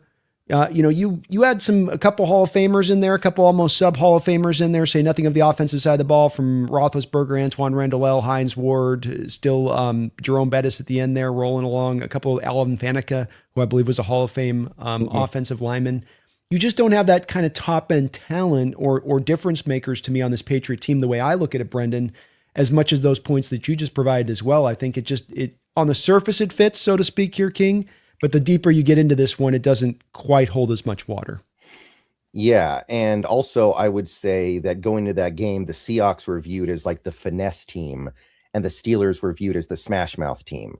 This year, if anybody's finesse, it's the Patriots because of how reliant they've been on their passing attack. You wouldn't call them a smash mouth team, although I don't know if you'd call them finesse. But if there's anybody in this team that is in this game that is smash mouth, it is the Seahawks. Yeah, I think I would tend to agree with that. I mean, I don't think there's a smash mouth when you're passing the ball 55% of the time and you're up in your game so very often. I think that does lead more to, if I have to say finesse or smash mouth with this Patriot team, I'd probably go a little more finesse because of that. But yeah, I can see where you're going for sure there, King. In certain ways, it kind of a little bit fits. But just when you really get into the depths of it, I think that Steelers team was, hell, a couple years later with Tomlin, they get back to Super Bowl. Still some of the same guys that you had there that are, were still on that roster at that time. So not to mention, I think Packers, and they play against the Packers too a couple years after that or something, I want to say. Yeah, that was the Rodgers lone Super Bowl. So these guys were very, very good players, and not quite this. I mean, I look at the Steeler team. We're going to talk about the defense in a second, but there's just, I think it's very absent of difference makers. I mean, Drake Maye on the offense, and then who on the offensive line? Nobody. Who are the running back core? Nobody. Tight ends. I mean, Hunter Henry's a solid tight end. I don't think I'd call him a difference maker. And they don't even have like the blockers at tight end to me, where it's Austin Hooper and then former Seattle Seahawks Westover are your sort of two other tight ends there. And neither of those two guys are exactly blocking demons to that side, Brendan. They can't even do like our heavy thing where they can just smash you up off the edges. Yeah. Shout out Jack Westover, though. I hope he gets on the field for at least one play in that game. That'd be fun. Yeah. Hey, hell yeah. He will. He gets some run out there. So it's kind of cool. But thank you, King. Appreciate the donation and love the reference on that. Princess Jessica, thank you for the $2 donation. It says, which players do you think we will re-sign this year? I think we kind of have to re-sign Walker now. I think we're kind of obligated to. I don't think you can replace Charbonnet and Walker in one off season. I know people are hyped up for McIntosh, but he's had 2 devastating injuries in his career already. You can't count on that guy at all. So I think you have to re-sign Walker now. I think we're re-signing Shaheed. I don't think you can give up a 4th and a 5th for him and then only have him for half a season when he's been so valuable and he hasn't even really had time to integrate himself into this offense yet, and he's still been so good. Just on the strength of his speed on special teams alone, he's been worth it. I'm not so sure about anything after that. I think everything else could go either way. I think Maffe's probably gone, and everything else I feel like could go either way. I'm in agreement with Brennan on this one. I think those two guys are going to be made to be pretty high priorities in getting those guys retained. I think with the corners, I think somebody's going to give a little bit of money to Job, and I think somebody's going to give a decent amount of money to Woolen. And I just think that they're going to look at, hey, let's spend our money elsewhere on this one. Let's go a different approach with this. We've got our other two corners set with the Slot and Witherspoon, so let's kind of accommodate this a different direction, I would say. So I do think, though, there'll be a nice run made at Walker and Shaheed. And I think with both of them, Brendan, those are two contracts you can get done where you don't have to necessarily break some bank to get them done. I know coming off potentially a Super Bowl winning roster, that always inflates the rates on guys just in general terms, right? But I still feel like at the very least with Walker, if I got to use the franchise tag, I'll use the franchise tag if it gets to that. Yeah, and even top running backs don't make cap crippling money. That's the thing, right? Like you're going to get Walker for at most like $12 million a year, I think, at most. Like that's not the end of the world. Even if it doesn't end up working out that well, it's not the end of the world. It's not like, there are players out there that are getting 3 times that amount per year. And if I told you on those guys, if I asked you if he just gets 200 touches a year on that contract on a 3-year deal, and let's say there's some injuries around that or something prevents him from getting up over the 200 touches at the 12 million mark you just mentioned, wouldn't that be worthwhile even on that surface alone, wouldn't it? If it's let's say he's giving you a 4.5 yard per carry, 4.6 yard per carry with those 200 touches. Yeah, I'm down for that. I'm down for it, especially with this team. Assuming we maintain the same kind of offense, like maybe if we bring in some RPO spread guy, maybe not, but I don't think we're going to do that. No, I'm assuming that we stick with the kind of similar kind of offense that we have right now. So I would think so. Yeah, and like I don't know if you've seen the clip, but like a lot of people were talking about how Macdonald reacted to the celebration penalty on Woolen. Sounds like he's kind of like done with him. Sounds like he's like, yeah, I need guys in here that are a little bit more about football. I can't be having that. So I would guess that Woolen's gone. I will say it's going to be hard to replace his production, his ability to cover, but I think this team would rather try to do that than give him $25 million a year. I do. That's my read. Yeah. I think Kobe is interesting because he could end up being a lot cheaper than I'm expecting, but I kind of feel like he's going to go and we're going to go get another safety some way, somehow. Again, it just really depends on the price there. And who else is there? Who else is there worth talking about? Drake Thomas is going to be easy to bring back because he's restricted. Sundell is going to be really easy to bring back. He's exclusive rights. And I can't think of any. Oh, Bobo, I guess, but that's going to be really easy too if we want to do it. So I don't think there's nothing else really worth talking about. Yeah, they're in an amazing situation this offseason if they can win this Super Bowl, Brendan, because I don't think you could say that there's ever been another team in a better. Well, yeah, the Tampa Bay Buccaneers that were able to return all of their starters a couple of years ago. But just from the standpoint of that was always like, well, one more year. This is like the beginning of something a little bit. And the fact that not only are you almost basically returning just about all your starters, save for a guy here and a guy there, we just got the increase in the salary cap to $90+ million. You got all this money you can go spend. And yeah, you got a couple of extensions you still got to get done, but that's not going to peel it all away. And then like you signed Devin Witherspoon and JSN to an extension and now you're done. You're still going to have a lot of money to spend. Don't kick in for years is the thing, right? Yeah. Like if you extend Witherspoon, he's got next year, last year's rookie deal. You can use the 5th-year option before you extend him. Then he's years away from that extension money even kicking in. And that's typically how these things go. Like, I don't think NFL teams are in a hurry to like front load these contracts, especially when they're in a window like right now. And the player doesn't care. The player just cares about getting his money and he's still going to get the guarantees. Right. Yep. So 100%. It doesn't mean anything to the player.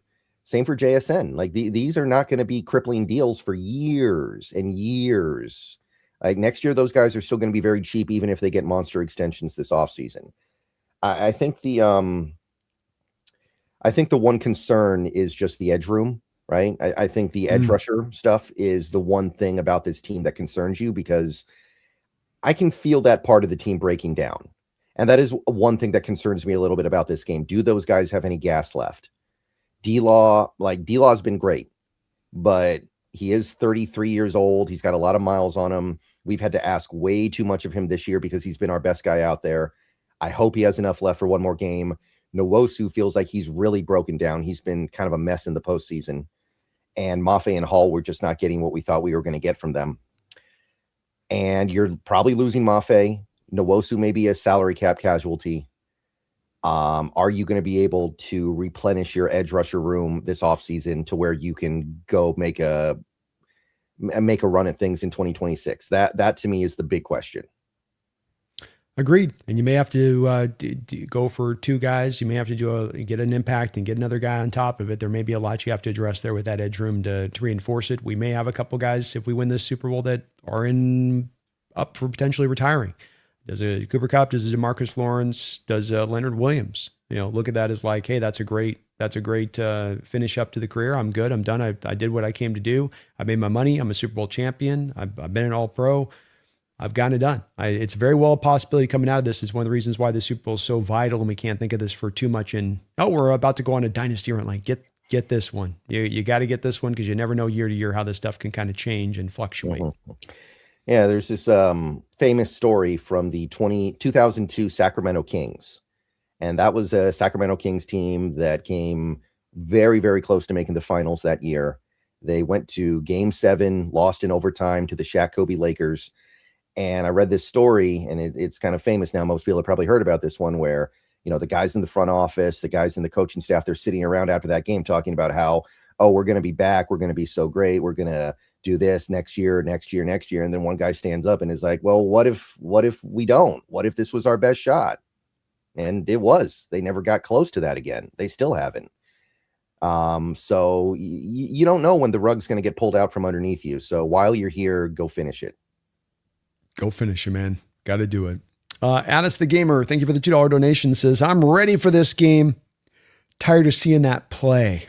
God, it was lame yesterday with the Mike Macdonald interview with like 4 straight guys asked the same question. It's like, are you guys not listening to one another? You're just waiting your turn to ask the same stupid ass question about the 1-yard play.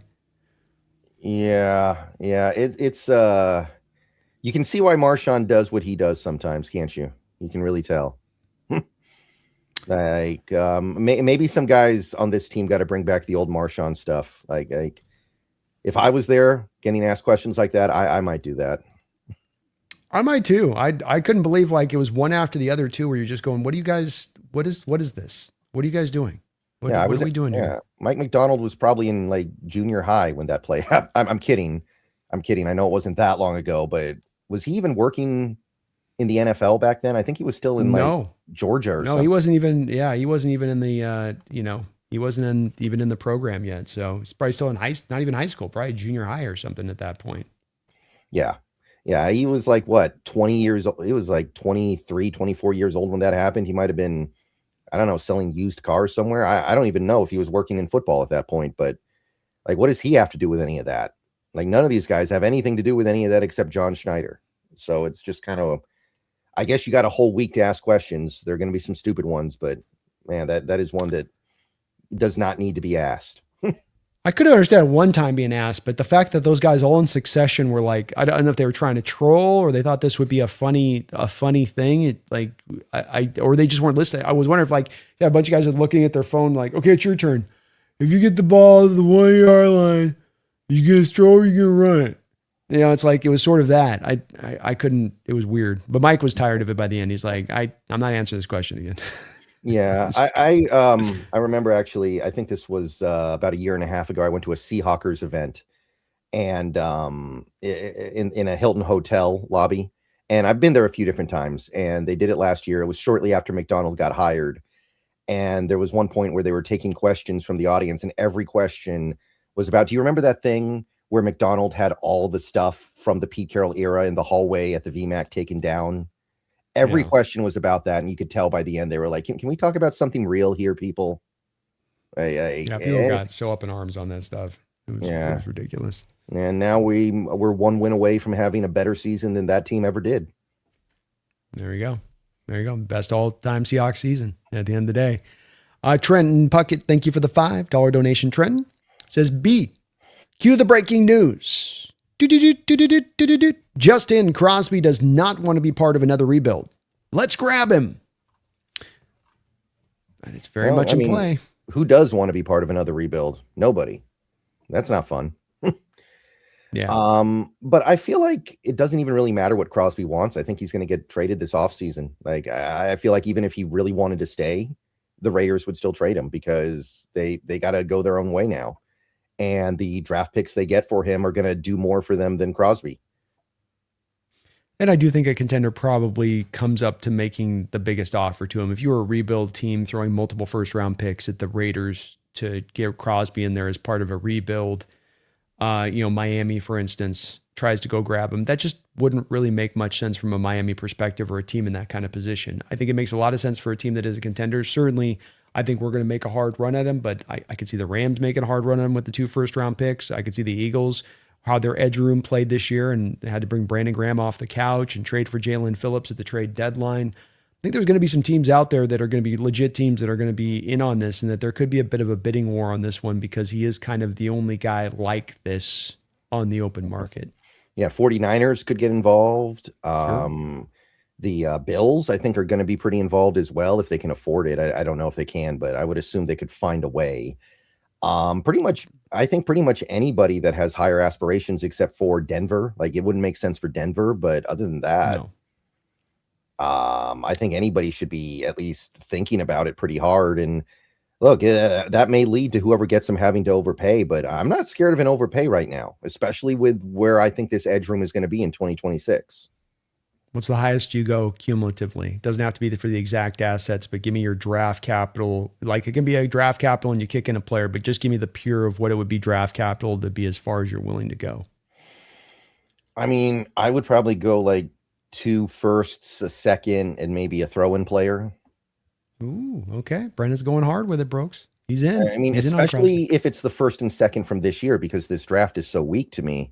Like, I just don't value these picks that much. And I know that's going to create a boring offseason, but I'm thinking about what's best for the team. And Max Crosby is going to do a lot more for you than Brandon Cisse and Jonah Coleman. I don't disagree with you, man. So I can see completely the rationale behind it, and I would certainly applaud it if they were out there to make a move for Crosby. Got to do something on the edge group. You mentioned a couple minutes ago. Going to have to do something on this edge group as is. You can't just stand pat and go, it's fit to serve. We're fine. Just keep doggy paddling our way into next year. You're going to have to do something there. And Yeah. drafting guys, as we've seen with Hall and Mafe, is not necessarily an answer for a team that should be ready-made to be another Super Bowl contender next season. Yeah, there are some guys in free agency for whatever that's worth. Like, there's Khalil Mack's actually available, but how much does he have left? It's hard to know. Joey Bosa is going to be available because I don't think the Bills are bringing him back, but same thing there. Malcolm Kuntz is another guy who's going to be available, but he's not on that level of a Max Crosby. There are guys, but none of them are Crosby, and not even close. No, no, they're not. They're not in that same realm of things. So I'm all in on it, man. If it's their trend, sign me up, man. If we can make it happen. Poncho Honcho says apparently Drake Maye has the worst completion percentage on 3rd and 6 or more. Thoughts? Go Hawks. Actually got a little bit of information on this. I think that the completion percentage on this can be a little bit of a misnomer. And the reason why I say that is because, Poncho, as you look here at the NFL stats that I've got presented up right here on the side here, you'll notice that I've got delineated here by 3rd downs. So 3rd down, and then I've got 7 or longer. Okay. So taking the completion percentage out, let's just look at passing EPA per play. And what you can see on this, and I know it's hard to see, but just take my word for it. The second best team in the NFL on passing EPA per play in 3rd down or long and 7 is the New England Patriots. Mm-hmm. So while the completion percentage may be low, and look, he's 55% on the year anyway, as far as his completion percentage, he's essentially he is inaccurate for a modern NFL quarterback by that completion percentage. That's just kind of what you get down 1 through 3 when it comes to Drake Maye. But they were actually a team that's been fairly good at being able to still convert on 3rd and longs. And that has to do with his big arm and his ability to, go big game hunting down there, not just looking for the check down. Something maybe you can take advantage of too, though, when it comes to, potential of throwing interceptions or taking bad sacks, because he'll hold on to the ball a little bit longer. He'll wait for those plays to develop. There's an offshoot to this on the other side of it. But they actually are pretty good at finding still some conversions when it comes to the 3rd down. And you'll notice here that there's a 42% pressure rate on that high EPA per play on third down and long. So Yeah. yes, and kind of no on that one. Yeah, and I'm guessing they may not have a super high conversion rate, but I'll bet they turn some of those third and longs into big plays where Yes. like maybe they don't get the 7 yards every time, but they do get like maybe a 50-yard play here and there because May's willing to go for it. So it's a trade-off, right? Like you look at that Rams game that we just played 10 days ago on that 3rd and 4 on the first drive, Sam Darnold hits Shaheed over the top for a 50-yarder. I mean, it converts the third down the same way a 5-yard completion would have, but do we score a touchdown on that drive without the 50-yarder? I don't know. To your point, Brendan, passing yards per play beyond the APA, 9.2. That's the highest on third down and long in the league. Mm-hmm. To your point on you're hitting the big plays down the field when you're hitting them more than it's a high conversion rate. It's just that you're really getting some chunk plays in those moments. I would estimate that this is coming from somewhat too on this Poncho, the willingness of teams to be heavy blitz rates on a second-year quarterback in Drake Maye, and then him punishing him that on those third and longs, because that's what Mike does a lot. He'll get in 3rd and 9, and that's when he'll bring out the blitzes, because he's trying to essentially get the blitz there before the routes can develop to the sticks. Mm-hmm. But with Drake, he's gonna throw it up there, and if he says separation, he's got the arm to fit it in there. It's part of what makes it hard on this one is I just don't think Mike's gonna as much go to that instantaneous blitz mode as he would with certain young quarterbacks in that point that are in that 3rd and 9, 3rd and 10, like he might have with like a Bryce Young earlier on in the year. Right. It's a little different, but it's also different than when you're playing the Rams. And by the way, actually, I think the Rams were a disaster on third down when we played them 10 days ago. So even there. Yeah, you did a good job. I think 1 of 8 or something like that on the day on third down. So they were trying to basically get their first down on second down. Second down became their sort of third down to stay out of those third downs. So interesting to see how it goes. Go Hawks, Poncho. Appreciate the donation. Kevin, thank you for the $2 donation. Says, why do you guys think the Super Bowl tickets are so much this year? Because they can, and people will still buy them. That's how it goes. It just always does seem like it goes up every single year to me, Kevin, and it gets more and more and more, and it seems that that's just the nature of this beast. I don't have a better excuse or explanation for it other than just that. It's the NFL can get away with, like Brent said, they can get away with paying it. Somebody's going to buy it. That gets them away. It seemed like the ticket prices started to come down a little bit after what they were initially posted for. Like they started to drop a little bit as far as price, where people were like, "Come on, NFL, come on, really?" But it ain't changing anytime soon. That's for sure. Yeah, and you know what? I don't think I'm ever going to go to a Super Bowl in my life, so I respect it. I'm okay with it. I'll live. I get it. It's their biggest game of the year, so if that's one that they charge those tickets, I can understand it. Kind of is what it is there. Taker 610, thank you for the $5 donation, Taker. Appreciate you for that.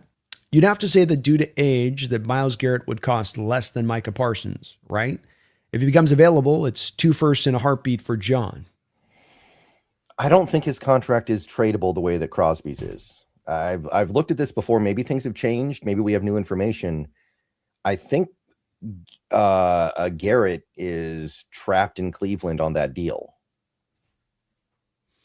Yeah, Brendan's kind of touching on this correctly. He just signed the contract last year, Taker, at the start of the year. So he could have made that move last year and pushed to get traded out of town. And instead he said, all right, I'll just sign a new contract extension, which means he's still in the first year of this, which means that there's just a ton of dead money that the Browns would have to eat. And they're right now $10 million negative. We're sitting on $95 million of cap space or whatever. They're negative $10 million in the hole right now without a lot of levers that they can pull to free up cap space. The only way that this could occur for Myles Garrett is essentially he'd have to give money back. But then if he gives money back, he's going to want a new contract for whatever team then trades for him. And these kind of deals are very unusual in NFL history. They maybe happen here or there a little bit, but they're very, very infrequent. So it's just very unlikely he gets moved. He kind of made his bet already with this one. As far as the cost, well, if you're having to give him a new contract extension at what is he now, 31, Brendan, 32 years old, would it still cost you more than 2 firsts? Probably not. But would it probably cost you at least that? Probably. Yeah, especially because our first is going to be so late. That's true. Yeah, maybe even a little bit more because our first is so late. And next year's isn't going to probably be looking all that low either for the Browns' perspective. So maybe you even have to throw a little bit more in because of that.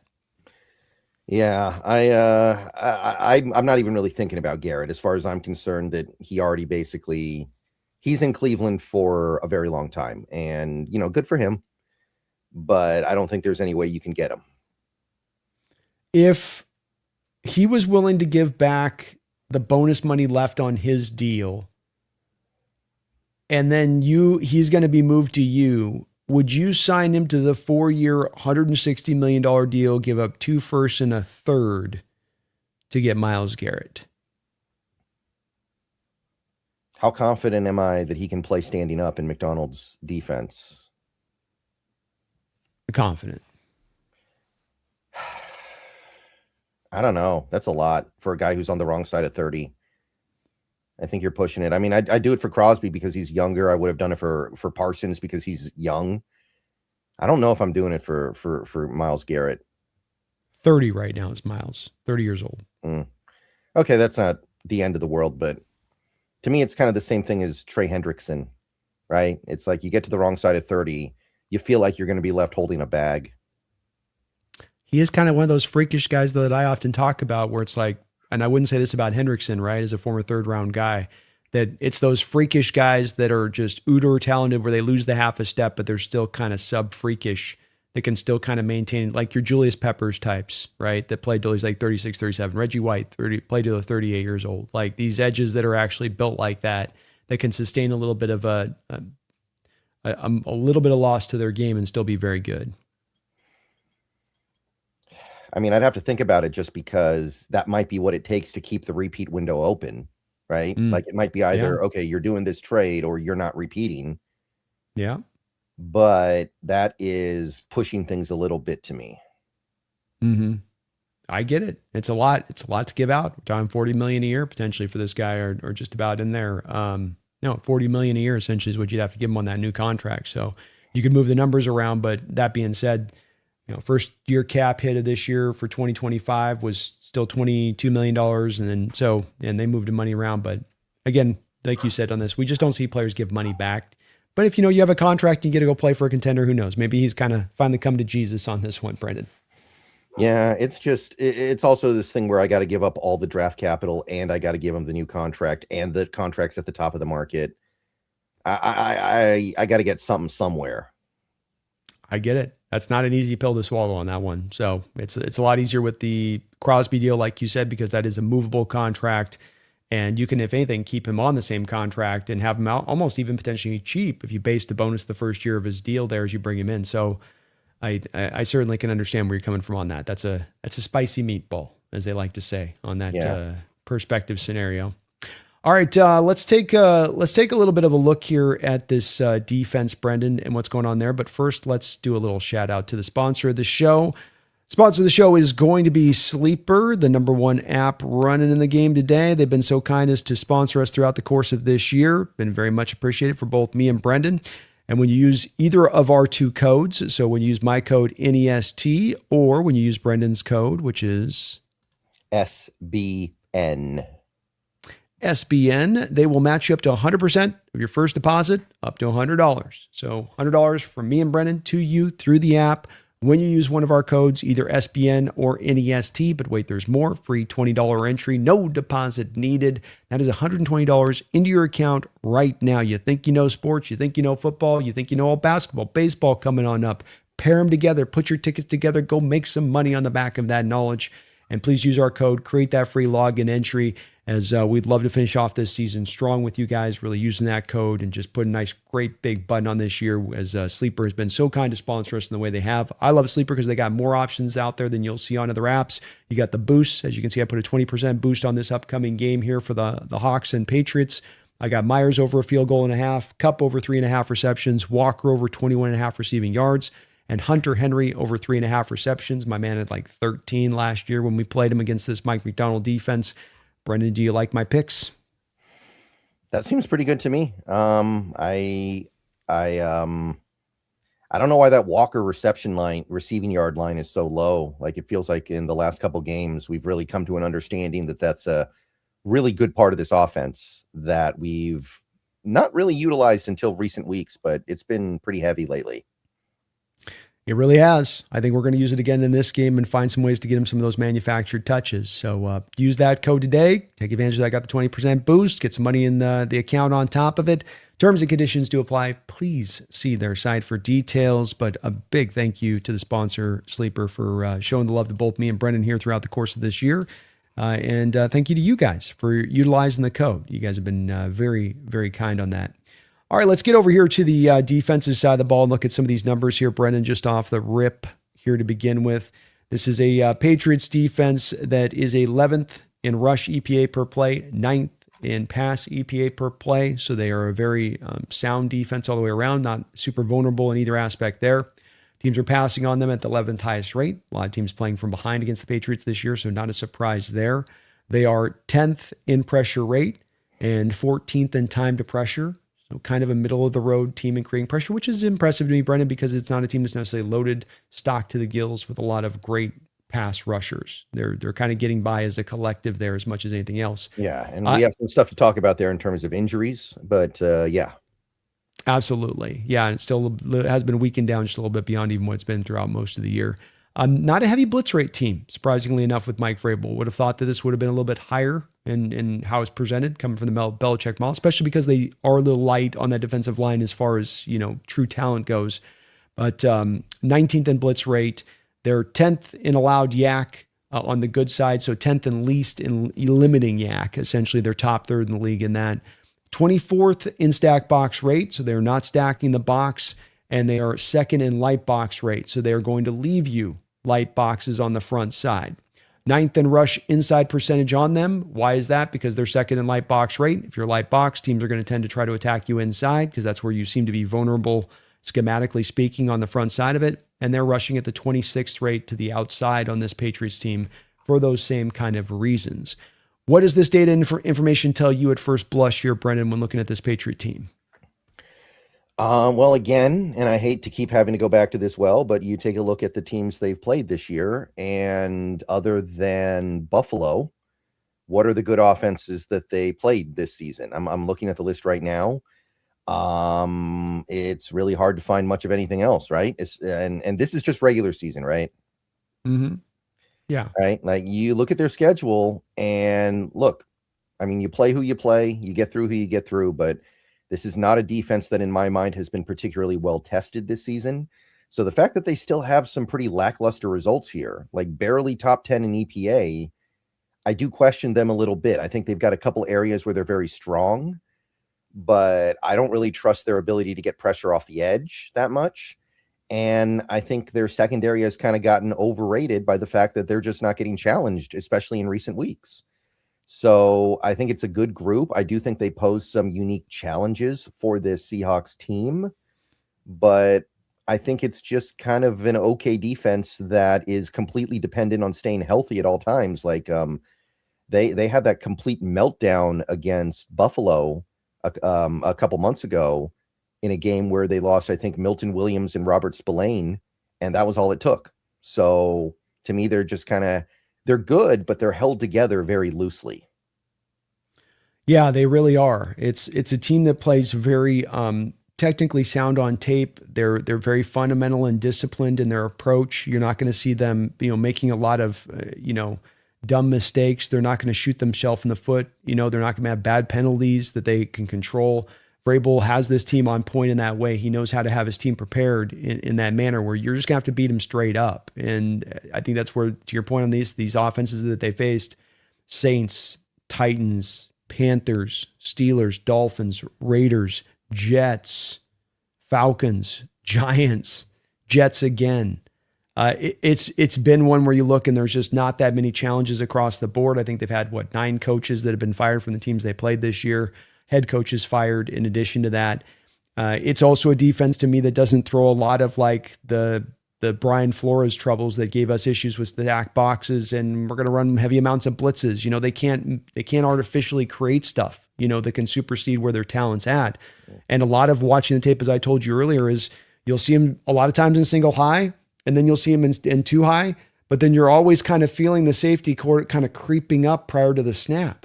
And it does create a situation where, you have your corners that you want to play in kind of zone-based situations. They kind of want to be a cover 3 or even a cover 1, but it's a lot of we want to stay in cover 3 with off coverage with Gonzalez, and that, okay, the safety comes up, your corners drop off, and we're back to some of the old rules like we had back in the Carroll days on playing the cover 3 stuff, right? Where it's in breaking routes, out breaking routes. You essentially attack the coverage inside of where they're trying to drop to depth to take away the deep play. And you're taking advantage of that as long as you can remain patient and just keep taking those solid plays over and over again.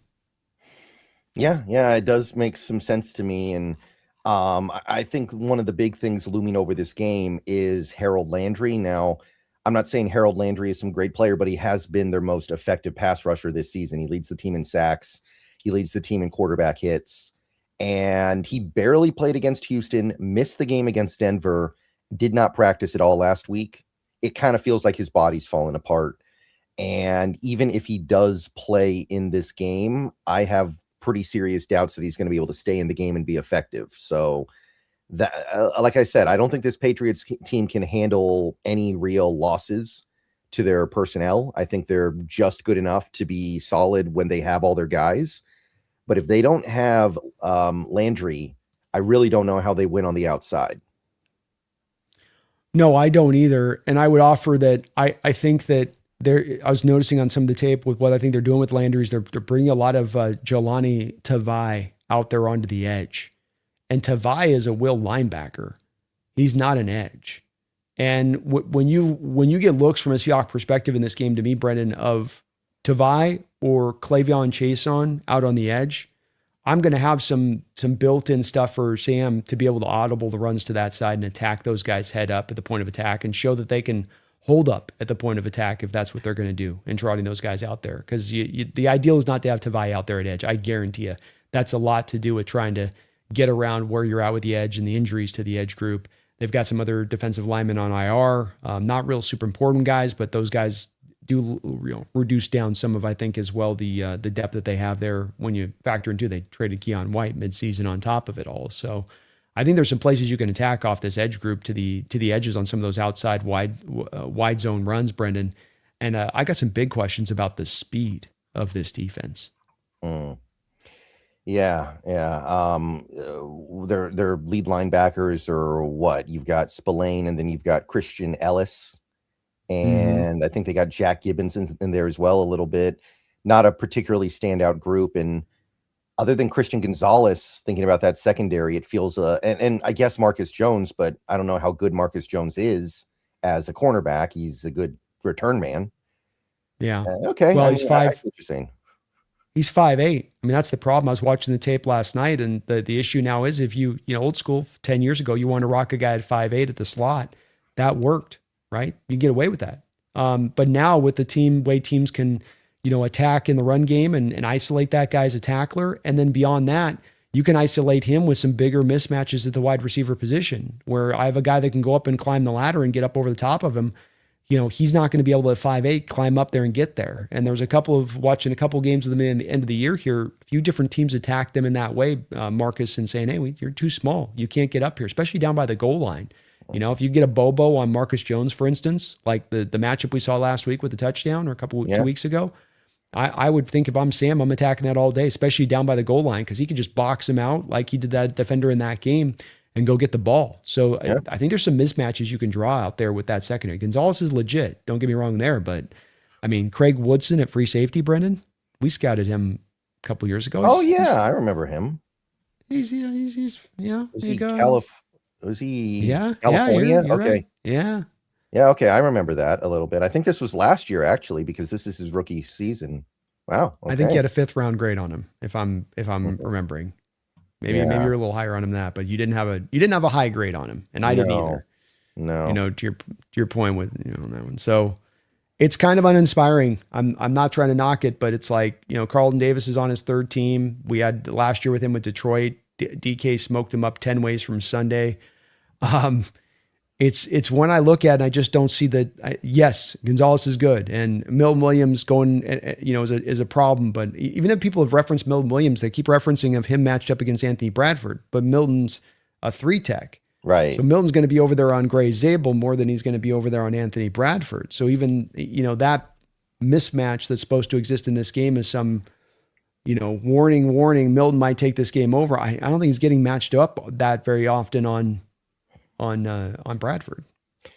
Yeah, yeah. Now Christian Barmore is good too, and he probably will get the matchup on Bradford. So I will say, if the Seahawks lose this game, I think it'll probably be because the story of the game is their interior defensive line. This is probably the best interior defensive line we played this year with Milton Williams, Christian Barmore, and I'd throw Tonga in there as well. Tonga in there as well. He's been a decently effective nose for them, but really it's Williams and Barmore. I think that's probably better than any defensive tackle tandem we played this season. Because remember, when we played the Steelers, they didn't have Cam Hayward. Yeah.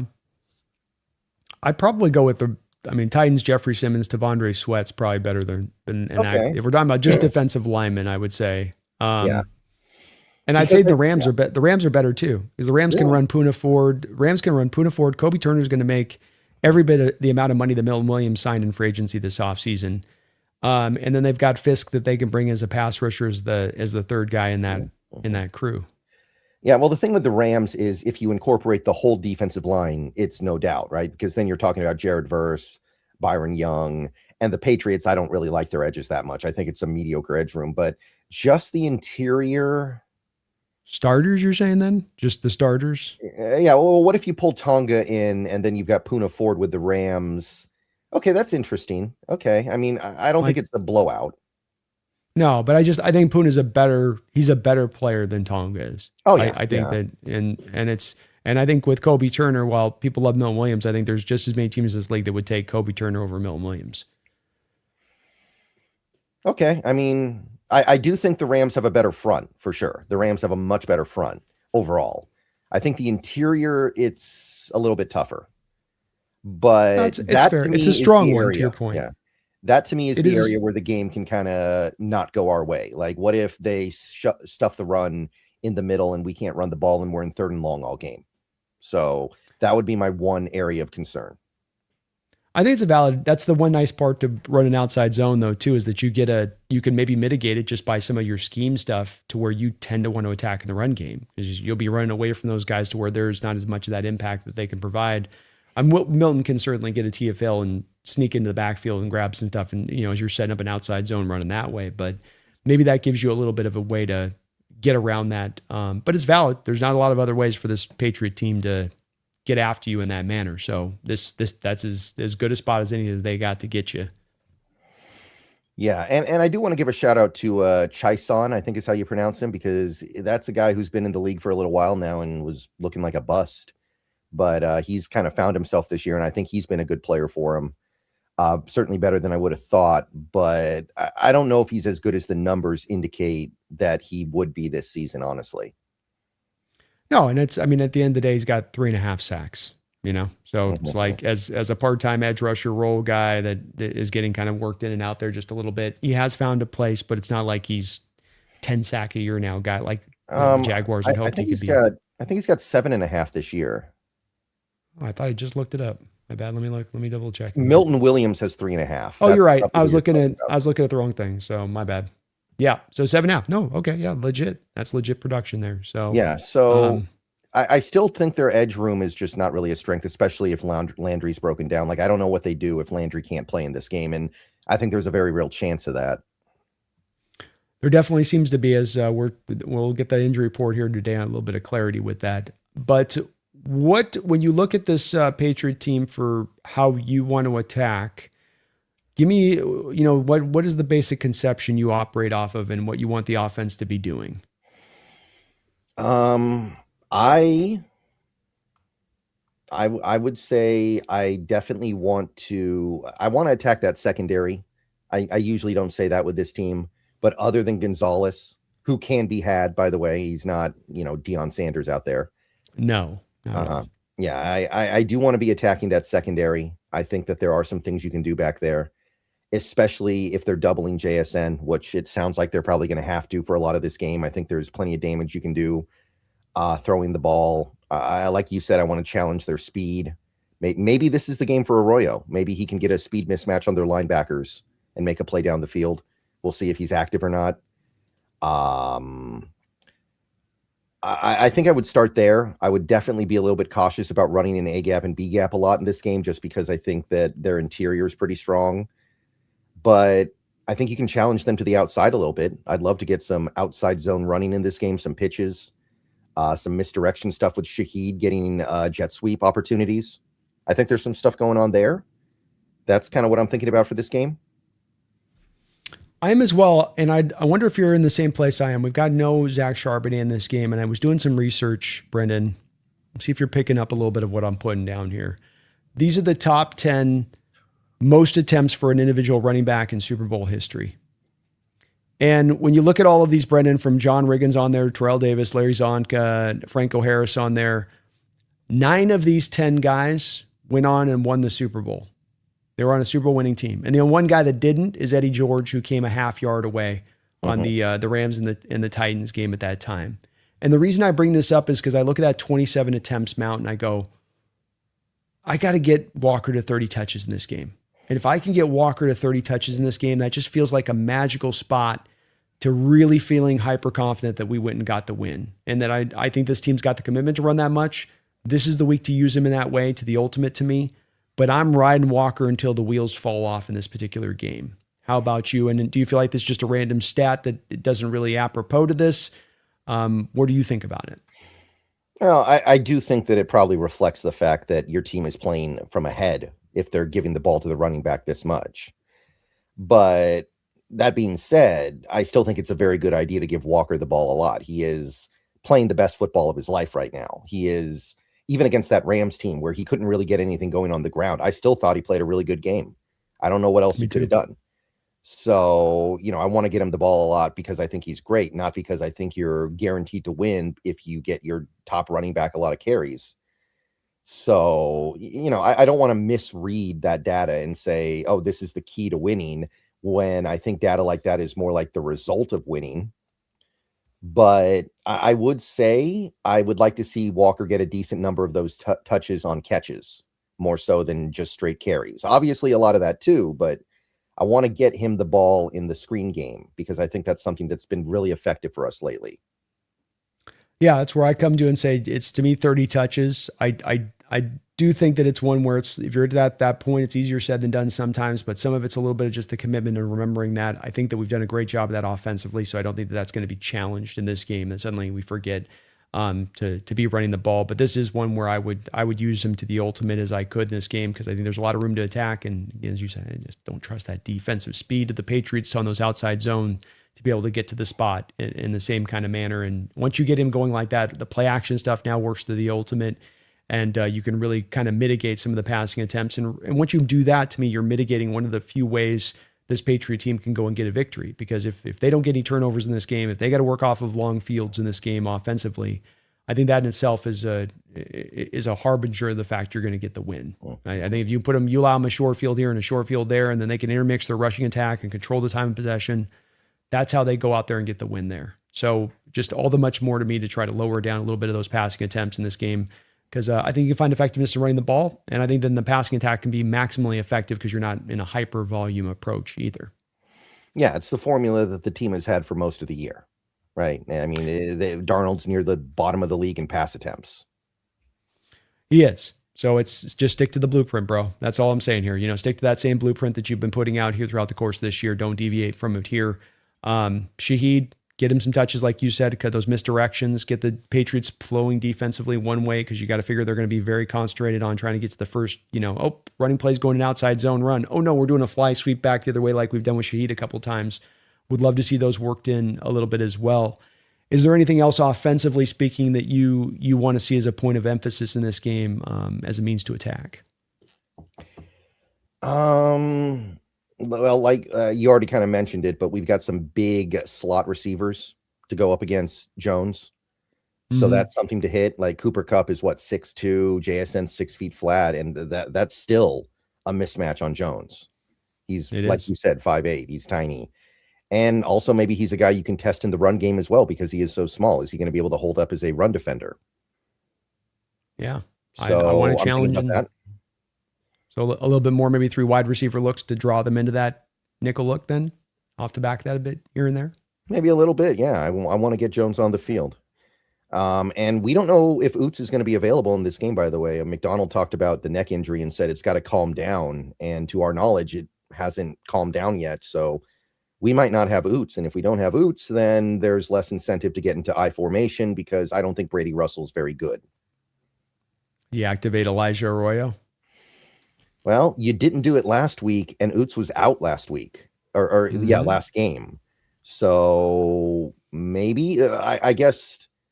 I mean, Amari Kite got put on IR, but he wasn't active for the last game either. So who's coming off to put Arroyo in? It's a good question. Do you take a Peely and don't have him active for this game so you can do that? And then what's the plan of use and attack? And I certainly think that this is a linebacker core that you can get after with some of the stuff as far as them in coverage in that way. But, it's this would be an interesting time to try to trot him out there. And I'd estimate that he's probably going to be inactive and the team will go with some other directions on this, though. It's an important part of this game, of course, Brendan, as we learned in the last Super Bowl, who's inactive, who isn't, which positions you're going light at, which I need to step away for just 1 second. Could you just go solo for a moment, please? Thank you. 100%. So it'll be interesting in this game. It's one of the least talked about spots that you get with these kind of matchups is in the Super Bowl, having the right players active and then the right number of players active so you can deal with an injury to certain spots if it comes up in the game. Seahawks got bit on this when it came to the last Super Bowl because you're walking into that with a bunch of corners and defensive backs beat up. Ken Chancellor, Richard Sherman, Earl Thomas, all of them had major injuries prior to you walking in the game. And then you decided to have Marcus Burley be inactive for the game. And then you have Jeremy Lane get injured after intercepting, of course, Tom Brady, goes and tears his ACL on the interception return. And now you're down to Thorold Simon having to play in the slot, and Thorold Simon was a pure outside corner. So there's going to be a little bit of that part into this game from the Seahawks perspective of how to quite balance off this roster precisely to make sure that you got enough reinforcements for the ranks if you happen to sustain an injury or two through the course of this game, which could affect that tight end position and whether or not you have Arroyo active or not. So, all right. Sorry about that. We're back. You're good. So just talking in regards to, it's very important to the fact of thinking about which positions you want to have the reinforcements for if you get injury, referencing back to a little bit of that Marcus Burley, Thorold Simon situation in 2014, where you went light on corner. You already knew you guys were beat up going to that game. You got to be careful at it in this game. I think about in certain position groups here, making sure you got enough guys to be able to run your scheme in full. Yeah, I think one of the big fears you have for this game is if something happens with Walker and then you've got Halani and Akers or Bayless Jones, that could derail your plans a little bit. That definitely could. And that's definitely one of those worry spots that you have in this game with, Walker getting through healthy for a full game because you need his difference making element. To me, he's really one of the big key factors, X factors in this game for you on going and getting that win. And him, and I also have Shaheed too as well, because I do see with Vrabel being a guy cut from the Belichick cloth where he's going to try to probably roll some of those doubles JSN's way. And then that's going to free up other guys. And, isolating those guys with mismatches like you were able to do last week with Rashid Shaheed. Shaheed gets the press coverage. You and I have been talking about weeks prior up to it. Shaheed gets the press coverage. One safety rolls towards JSN. The other safety comes down in the box. It's a very now easy read for Sam. Your guy's going to get the win on that. Take your shot down the field when they give you those opportunities in this game. I'd love to see that again from Sam if they do. I don't think the Patriots will do a lot because they protect against the deep stuff pretty good. But if they do, and there's a cost to doing business if you're going to double team a wide receiver to one side of the field, especially if you want to bring that other guy up there to squeeze on those shorter routes, got to be looking for those opportunities if I'm Sam. Yeah, I like it. I think it's going to be there for him too. So I don't know. I like the matchup. I do think this Patriots defense is good, but one thing that we didn't mention yet is that Spillane, their top linebacker, also did not practice all of last week. So they've got some other issues as well. You've got if you're losing Spillane and you're losing Landry, that I don't know what they do. I think they're in massive trouble then. Yeah, I agree. They just don't have the ability to overcome it if those guys aren't good to go on that, or just heavily limited. I mean, is Landry anywhere near 100%? Is Spillane anywhere near 100%? I don't think that Will Campbell has been at 100% since he came back off that pretty major injury he suffered right about halfway into the year. So it is something to kind of track and monitor on this one. Roy Froelich, thank you for the $5 donation on Brendan's side. Says, do we spend a day 2 pick on a running back? I think we do. One thing that I will say is this is a pretty good free agency crop of running backs. So you could get somebody there like Brees Hall, Rico Dowdle. I think Javonte Williams is a free agent. J.K. Dobbins is a free agent. The Najee Harris is a free agent. There are guys that you could go get in free agency that are pretty good. So maybe that's the way you go, but I think we'll draft one. I'm kind of on to where Brennan's at on the front side of this, Roy, in the respective. Some of this is a bit of the anticipation of what you're doing with the Walker. And, if Walker walks, the chances of this increase exponentially. But I tend to think they're not going to let Walker walk. And I think that then what you're probably going to do is try to probably go find a veteran guy out there that you can add into the mix with Walker. Because there are some decent names out there. The other part of this to me, Roy, that informs this is that the running back class isn't that great.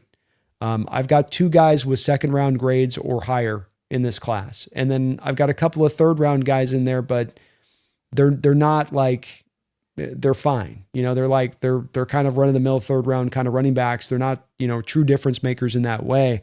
So if I'm John looking at that, I go, I'll find value at a better position there in the third round or second round if I'm picking there, first reaching for a guy, which would be a bit more reaching for need at that point. And so I think you probably take care of business on this on the front end. Maybe John drafts a guy into day 3 somewhere a little bit and tries to target a guy in there. But I think otherwise you're going to probably try to sign a guy on a low end rate because of where the class is at. Just doesn't quite feel as strong to me. The Penn State kid broke his foot at Senior Bowl, Brendan. I heard about that. That's brutal. That's not even Oh, that's tough, man. It is. Yeah, it's just, and he needed that kind of Senior Bowl to solidify himself. He's probably more 4th, 5th round guy now.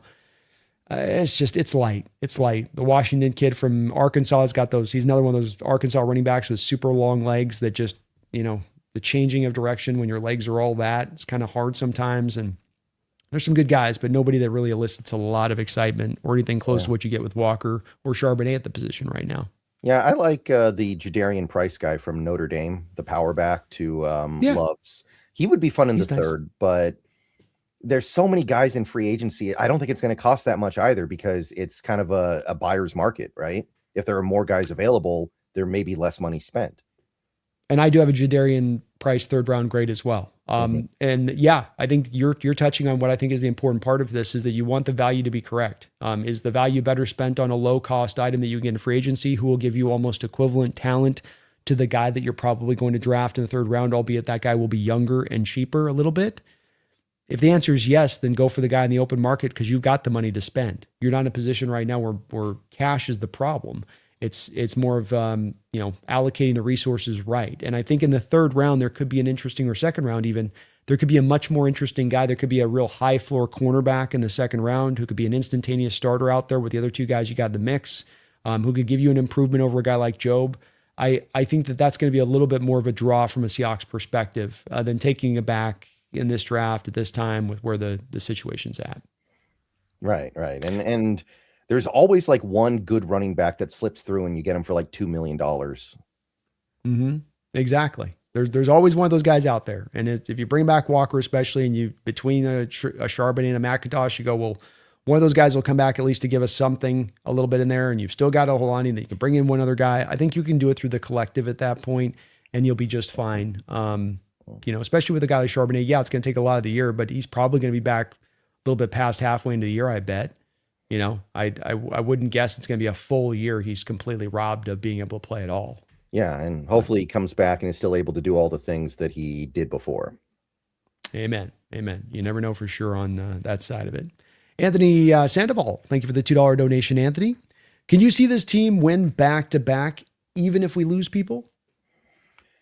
I mean, when you look at what we're going to keep, I think it's on the table. I think it's a possibility. It's really hard to do. I will say the team this year has been mostly fortunate with injuries, especially now. We are very close to full health at this moment.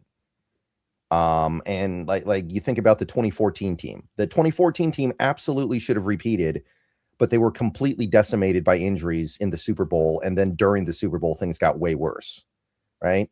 There's no getting away from the possibility of having a season derailed by that kind of stuff. So there's a lot of variance here, but sure, this team is capable of doing it more so than most teams that win the Super Bowl, probably. I think Brendan probably captured pretty accurately where it's at right now. You have, to the last point he just made, you have a better opportunity than most Super Bowl teams that will be entering into this territory. Third youngest roster in the NFL. You've got over $90 million to spend this offseason. You don't really have any major free agents that you're necessarily scared to death of to lose that you can't replace. You're almost able to bring back every single starter on both sides of the ball next year if everything fits to form and how we think that this will go. So you throw that all into the hopper a little bit from my perspective, Anthony, and you go, yeah, that's absolutely a team that can go back to back, because those teams that can't go back to back are the teams that get decimated by free agents, or they get old and their window closes. You look at the Eagles last year. What did they lose? Brandon Graham retires, and you lose Milton Williams out there to free agency, and then Josh Sweat heads out to free agency, and they lost one other guy. I can't remember on that defense, Brendan, that I'm spacing on, but there was one other. Well, the real loss was Kellen Moore, more so Kellen than any Moore, of that. Yeah, that definitely hurt them as well with it. But those teams all tend to suffer those kind of big losses and not be able to get back around to it. You're not going to. You've got the ammunition to even stock up further. You could theoretically make your team even stronger next year by the resources you have to work with. Because let's not forget, this team ate $80 million of dead money this year. They've been that's taken off their roster to players no longer on the roster. They get that back essentially next year. That's where all the cap space essentially comes from on this. So 100%, Anthony, we can do this again. We got to get the first one first. But this team, like Brendan just said, is as well situated to be able to do it as any recent NFL team in NFL history.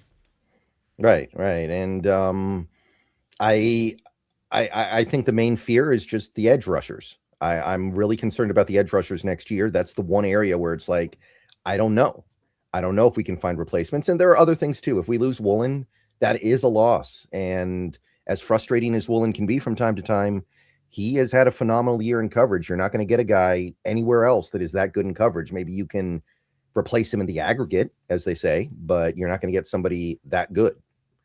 So, no. Yeah. There will be some things to overcome, but it's not going to be a you're not going to have to go up Mount Everest to get this thing figured out. There's plenty of moves and plenty of ways they can move if they want to kind of get around some of what they're going to lose. But yeah, Anthony, you better believe it, man. They can absolutely make it happen. Work to be done to get it done, but it's there for the taking potentially if John can have another offseason like he did this match another offseason like last offseason. Absolutely can do so. And I will say this about the edge group, Brendan, like DeMarcus Lawrence, much as I love what he brings, replacing these guys, baseline hasn't exactly been set tremendously high for the necessity of replacements. In some cases, yeah. In some cases, for sure. Like, yeah, I think baseline for replacing Woolen's a problem, but you're right. I'm talking about the edge group. The edge group. I'm just the edge group. Woolen, yes. Woolen, 100%, yes. Just the edge group, though. This is a group that, yeah, you generate a lot of pressures, but you're one of the slowest teams in the NFL at generating pressure, number one. You're not getting many sack production, any sack production out of that edge group at all, number two. So I kind of look at it and I go, yeah, it tends to be one that in free agency, I can go find a guy that can be a 8 sack a year guy. And that guy's going to be a pretty big, remarkable improvement over what I've had in Boye and Derek alone, say nothing of Uchenna. So it's like, is that guy break the bank? Uchenna's a tough one because he started the season out really well, but it feels like his body's just given out. Yeah, I agree. I'd love to see Uchenna get back to where he was, and he'd be a vital part of this into the future if he could be back to the player he was, or even that 5-game role that he gave us early in the year. But it's been now well over 2 years since we last saw that player at this point. Yeah. Earlier this year, it was good. I mean, there was a moment where it felt like we had Uchenna Nwosu all the way back, but now he's just he's out there. He's still, I think, holding up decently against the run, but he can't finish plays anymore. It feels like every time he gets close, he just falls down. Yeah, unfortunately, it does kind of just feel like it is the case. Well, let's get around to talking. There's not a ton here with the special teams on this side of it. They're passable special teams wise. Marcus Jones is a pretty good punt returner. Kyle Williams can't seem to get on the field as a wide receiver for them, despite the fact they've got Mac Hollins out there starting for him. I don't think that was probably ideal for them when they drafted Kyle Williams out of WSU. Wazoo guy. I remember him. Yeah, he's the Wazoo guy. We both liked him. But I do see this as a special teams advantage to the Seattle Seahawks pretty universally. I think we got a better place kicker. I think we got a better punter. I think we got a better kick returner, better punt returner. I think we're better at defending the punts and defending the kicks. All the way around, we're better. They're not a bad special teams team. It's as much of how great a special teams unit we are. You feel the same? Yeah, that seems about right. I don't think there's anything other than Marcus Jones. I don't think there's anything particularly stand out about their special teams group, but it doesn't seem remarkably bad.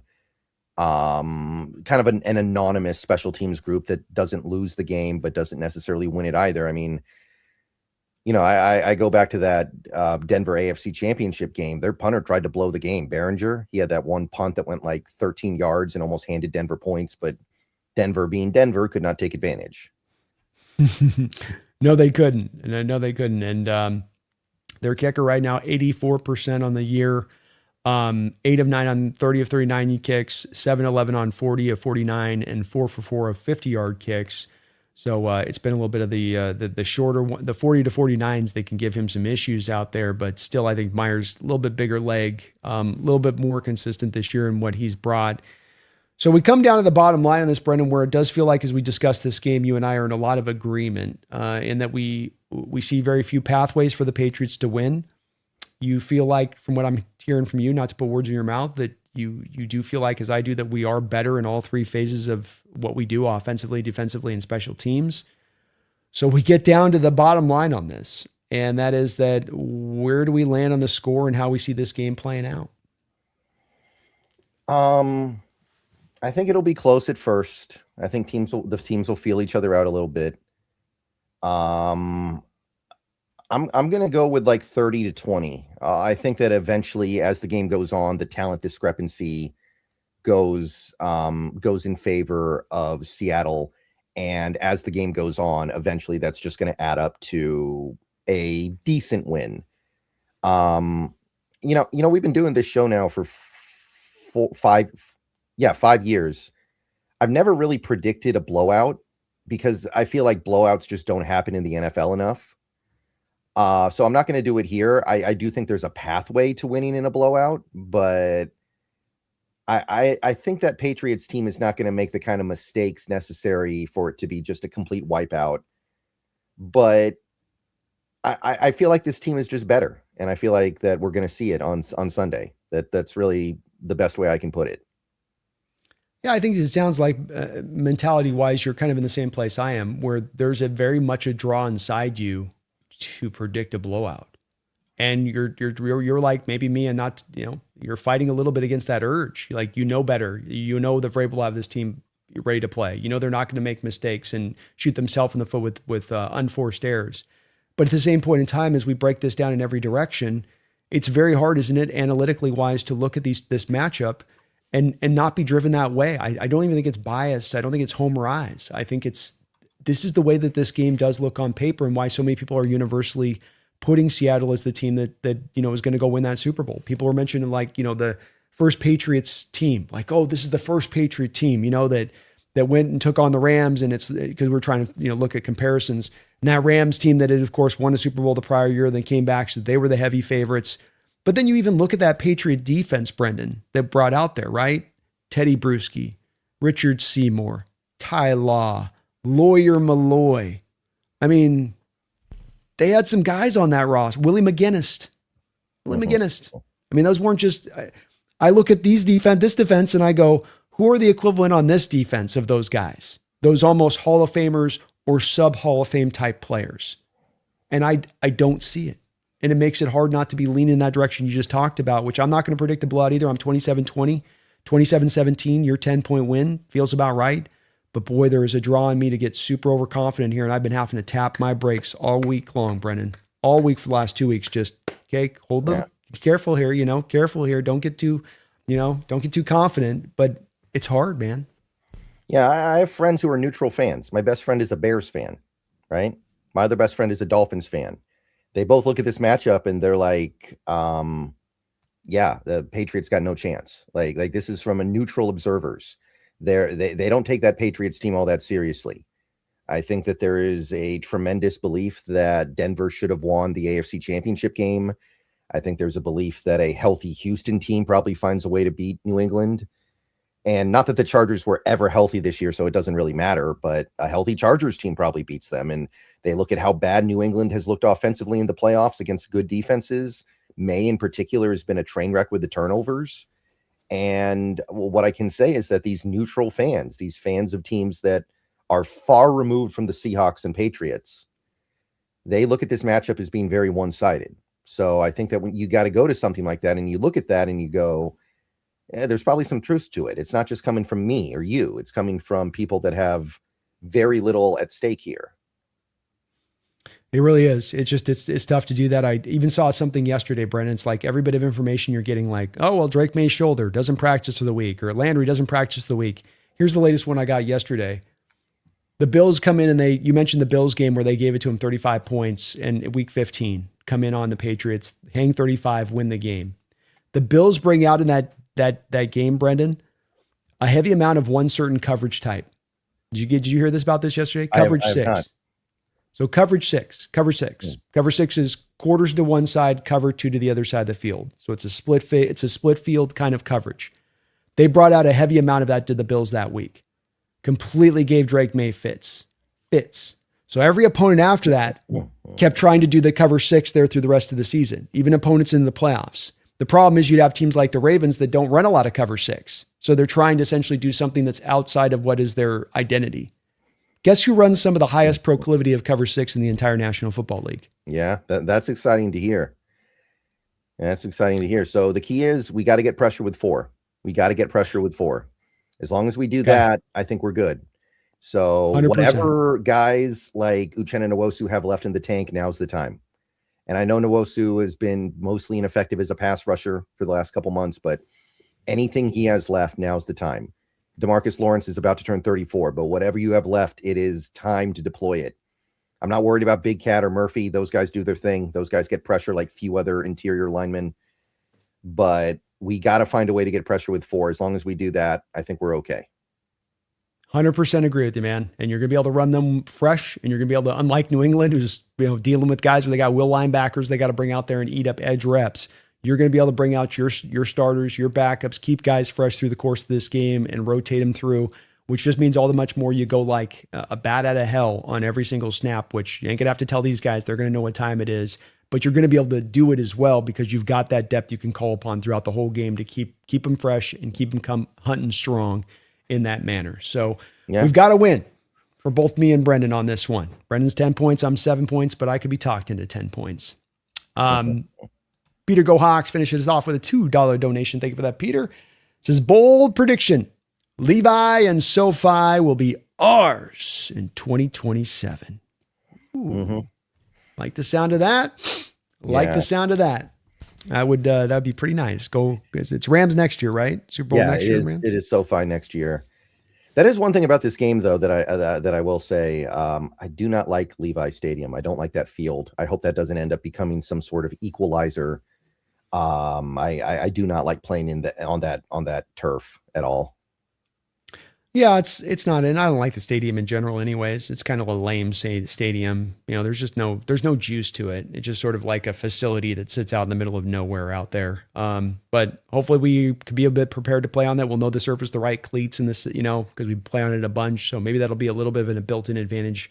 We'll know how to deal with the substation. You got that hum in your ears and how to just play through the hum, that electrical hum that's cooking through you. We'll know how to deal with that part too, that the players talk about. So, hopefully that'll be able to get around that. Taker 610, you guys so kind with a couple donations here, more here at the end. Thank you for the $5. You know what? 52-10. Darnold, 4 passing touchdowns. Walker, 3 touchdowns. Like it, man. I mean, it's a nice idea. I don't know if New England's going to make the kind of mistakes that are necessary for something like that. Like, I watched a cut up of Super Bowl 20 the other day, which was, of course, the 85 Bears versus the Patriots. And that's what it takes to have a blowout like that. And you watch that game, every time Tony Eason or whatever his name was drops back, he's got guys right in his face immediately. Like, that's what it takes to force a game to get to that kind of a blowout level. And I don't know if we can do that. You're right. Or even this our Bronco game, literally had to have the first snap of the game hum over the top of the head of Peyton to start setting that ball rolling in that direction to go get you that blowout. Yeah. But I'll tell you this for sure. I would certainly be plenty happy with a 52-10. I will take a comfortable win. I don't need this to be a close game at all. I'll be very No. happy if we can go blow this team out. Yeah, yeah. And I'm not ruling anything out. I do think that it is a mismatch. What I would say though is that I think the way the Patriots play football doesn't lend itself well to getting blown out. Like, I think the thing when you think about Super Bowl 48, it was kind of a matchup of finesse versus smash mouth, right? Because the Broncos were all offense. They had a mediocre defense. They had no Von Miller. They had no couple other guys as well. I can't remember on that Derek defense. Wolfe. Yeah, Derek Wolfe. They were a finesse team. We were smash mouth, and you saw that element of the game just kind of take over, and that's why we won. This Patriots team, I mean, I don't think they're smash mouth, but I do think they have a pretty credible defense when it's healthy. And I don't think they're just some like team that is completely dependent on the passing attack either, the way that a team like the Broncos in 2013 were. So I don't feel like the formula is there for this kind of a blowout, but you could win convincingly. You could indeed. I mean, I do see that there's a pathway to getting that done. I think that's well situated. I think that's fair too with the way they play. They're a little more under control. It is a little less finesse. A lot of that Bronco team was working off up tempo and just trying to kind of tire teams out with the up tempo stuff throughout the course of games. Patriots are not going to necessarily try to operate from that manner. I do wonder a little bit with Drake and his tendency to F it, I'll throw it. Somebody's down there somewhere. Kind of, he's kind of gotten away with it at times this year with some of those throws of just kind of tossing it up. If you do that against this defense, if we can make him pay the price for that. But I love it, Taker. Hopefully we can be up around that score. I'll definitely take it. Rob Ben Dixon, thank you for the $10 donation over on Brendan's side. Says, thank you for the game coverage this year. Go Hawks. Thank you. Very much appreciated, man. Thank you, Rob. It's been a tremendous, like Brendan said, we've been doing this for 5 years. It's been my favorite year in being able to cover this team, Brendan, and my favorite Seahawks team, just period. And how that this thing has come out to be, but it's been wonderful being able to have an opportunity to work with you these years, and it kind of feels like we've gotten a chance to really earn this by having all those kind of tough years getting to this spot of it, where it just feels extra satisfying. I don't know from your perspective, but to get there off the back of being like a little thirsty in the past couple of years. 100%, man. And we should be doing it again next year. I don't see why we wouldn't. Absolutely, guys. We'll be back cooking up full throughout and into the off season as well. No doubt about that. Industry Worth, thank you for the $2 donation. Good to see you in the house. Really appreciate you. He says, don't you ever forget. Don't you dare do it, folks. Go Hawks. Definitely go Hawks out there. Well, Brendan, we will, and thank you for that donation. We will be back in a week, folks, here to hopefully be celebrating the Seahawks. Brendan, are you going down are you going to do the parade if they do a parade? I was at the last parade. I was. This one, I'm not sure. But I was at the last one, and it would be kind of nice to be able to say I went 2 for 2. But that time it was really random. I was working at Facebook at the time, and their office was right next to where the parade was going by. So I was like, "Hey, can I clock out for a minute to go check this out?" And he was like, "Sure." And then I just disappeared for a couple hours, and no one cared. Well, I'm gonna try to get up there if I absolutely possibly can. So I'm gonna be shooting to get up there. If you get a chance, I'll reach out to you. Maybe you can come down and say what's up with me down on that end of it. But we will, regardless, we'll be getting another show up here next week and breaking down this game, breaking down the Seahawks team, breaking down this season. And we'll be going strong here through most of the off season here too, as well, with free agency then just around the corner, Brendan, within about a month from now. So we'll be right back up on the horse very quickly after the season ends. But that's the benefit of playing into February, isn't it? That's the nice part about being this deep into the season. And, if things go the way we want them to, we are not going to have a lot to talk about during draft season because we're not going to have very many picks. But good problem to have in this case, I would say. It's not always, but this time I think it would be. Especially for this draft, Brendan, because I went down to that Senior Bowl and whoa, Nelly. You know what I'm saying? Like it was... we got problems. Good. It's not the draft to have 2 first-round picks like the Rams do. I'll just say that. It's not quite the good one on that. Peter Go Hawks, thank you for the $2 donation. Says, think the Pats take the ball if they win the coin flip? No, I think they kick. I think both teams probably want to start on defense. Yeah. I think. Yeah, Maybe the Patriots would start on offense because the offense is kind of the better part of their team, but not by a radical amount. It's not like the Rams, right? The Rams want to start on the Rams want to start on offense because they're an offensive team, right? It made sure. sense why the Rams took the ball first last time. But even the Niners, man, when we played the Niners in week 18 this year, they started on defense when their defense was completely destitute and decimated. They still started on defense.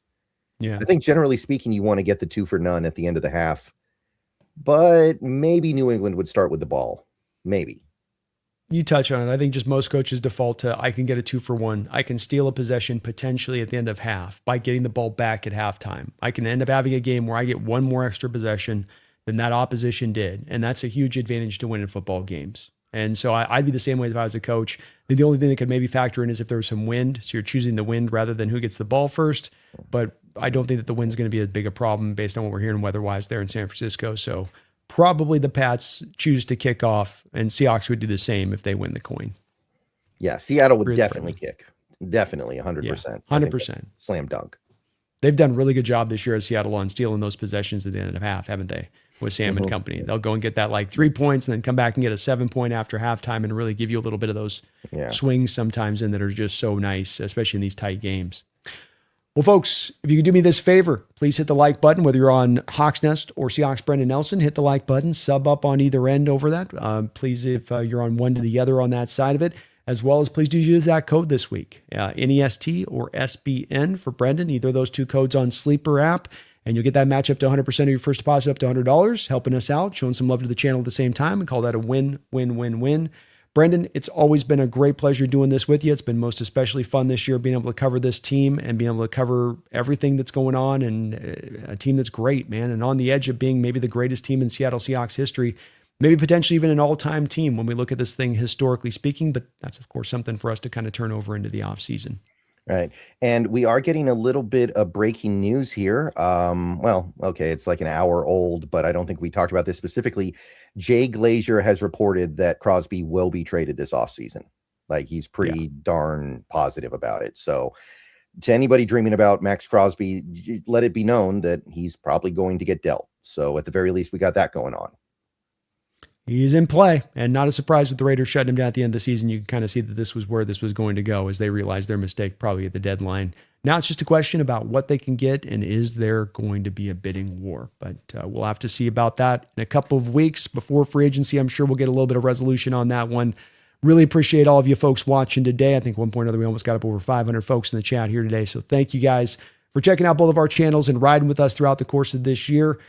Let's see if the Seattle Seahawks team can finish the deal. Can they put the final chapter in what has been a storybook season? The 2 trilogies, the 4 interception game from Sam, the Vegas having you at 7.5 wins at the start of the year and nobody thinking you could get here and everybody counting Sam out, to now what you've been able to attend, what you've been able to ascend to, where you're on the edge of completing a process towards, well, we'll just have to see this Sunday if they can get the deal done. But boy, we're feeling confident. If you guys can't sense that from us, in a lot of ways, it's been hard for me trying to look at this game and not keep my feet on the ground, Brendan. I just keep finding myself floating on up. You know, I'm having to keep it like somebody grab my leg and pull me back down to the ground here. Keep my feet firmly footed, because boy, I just keep looking at this game going, I think we got it, man.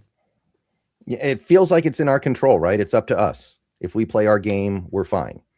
If we don't, then anything can happen, but it feels like we are in control. It does. Well said. Like Mike says, it's all about us. And he's been consistent in that message. They believe it. They live by it. And I do believe what you just said is absolutely the truth of this. It's about us. Execute what we are, fit to the blueprint. You will be a Super Bowl champion come Sunday, regardless of whatever the Patriots do, flailing away at you, Brendan. Do what you do. Operate in what you know is that blueprint that's been so successful. And this is going to be a win, and probably, to your prediction, a comfortable one at that. Mm-hmm. Folks, we will be back next week. Please, again, hit that like button and sub on up. But beyond all else, we shouldn't have to remind you here with the team on the edge of winning a Super Bowl. We shouldn't have to remind you with the team on the edge of maybe starting out a dynastic run, but we're going to do so anyway. Don't you ever forget. Don't you dare forget. Stay locked in here throughout this weekend. Please remember, go Hawks. Go Hawks.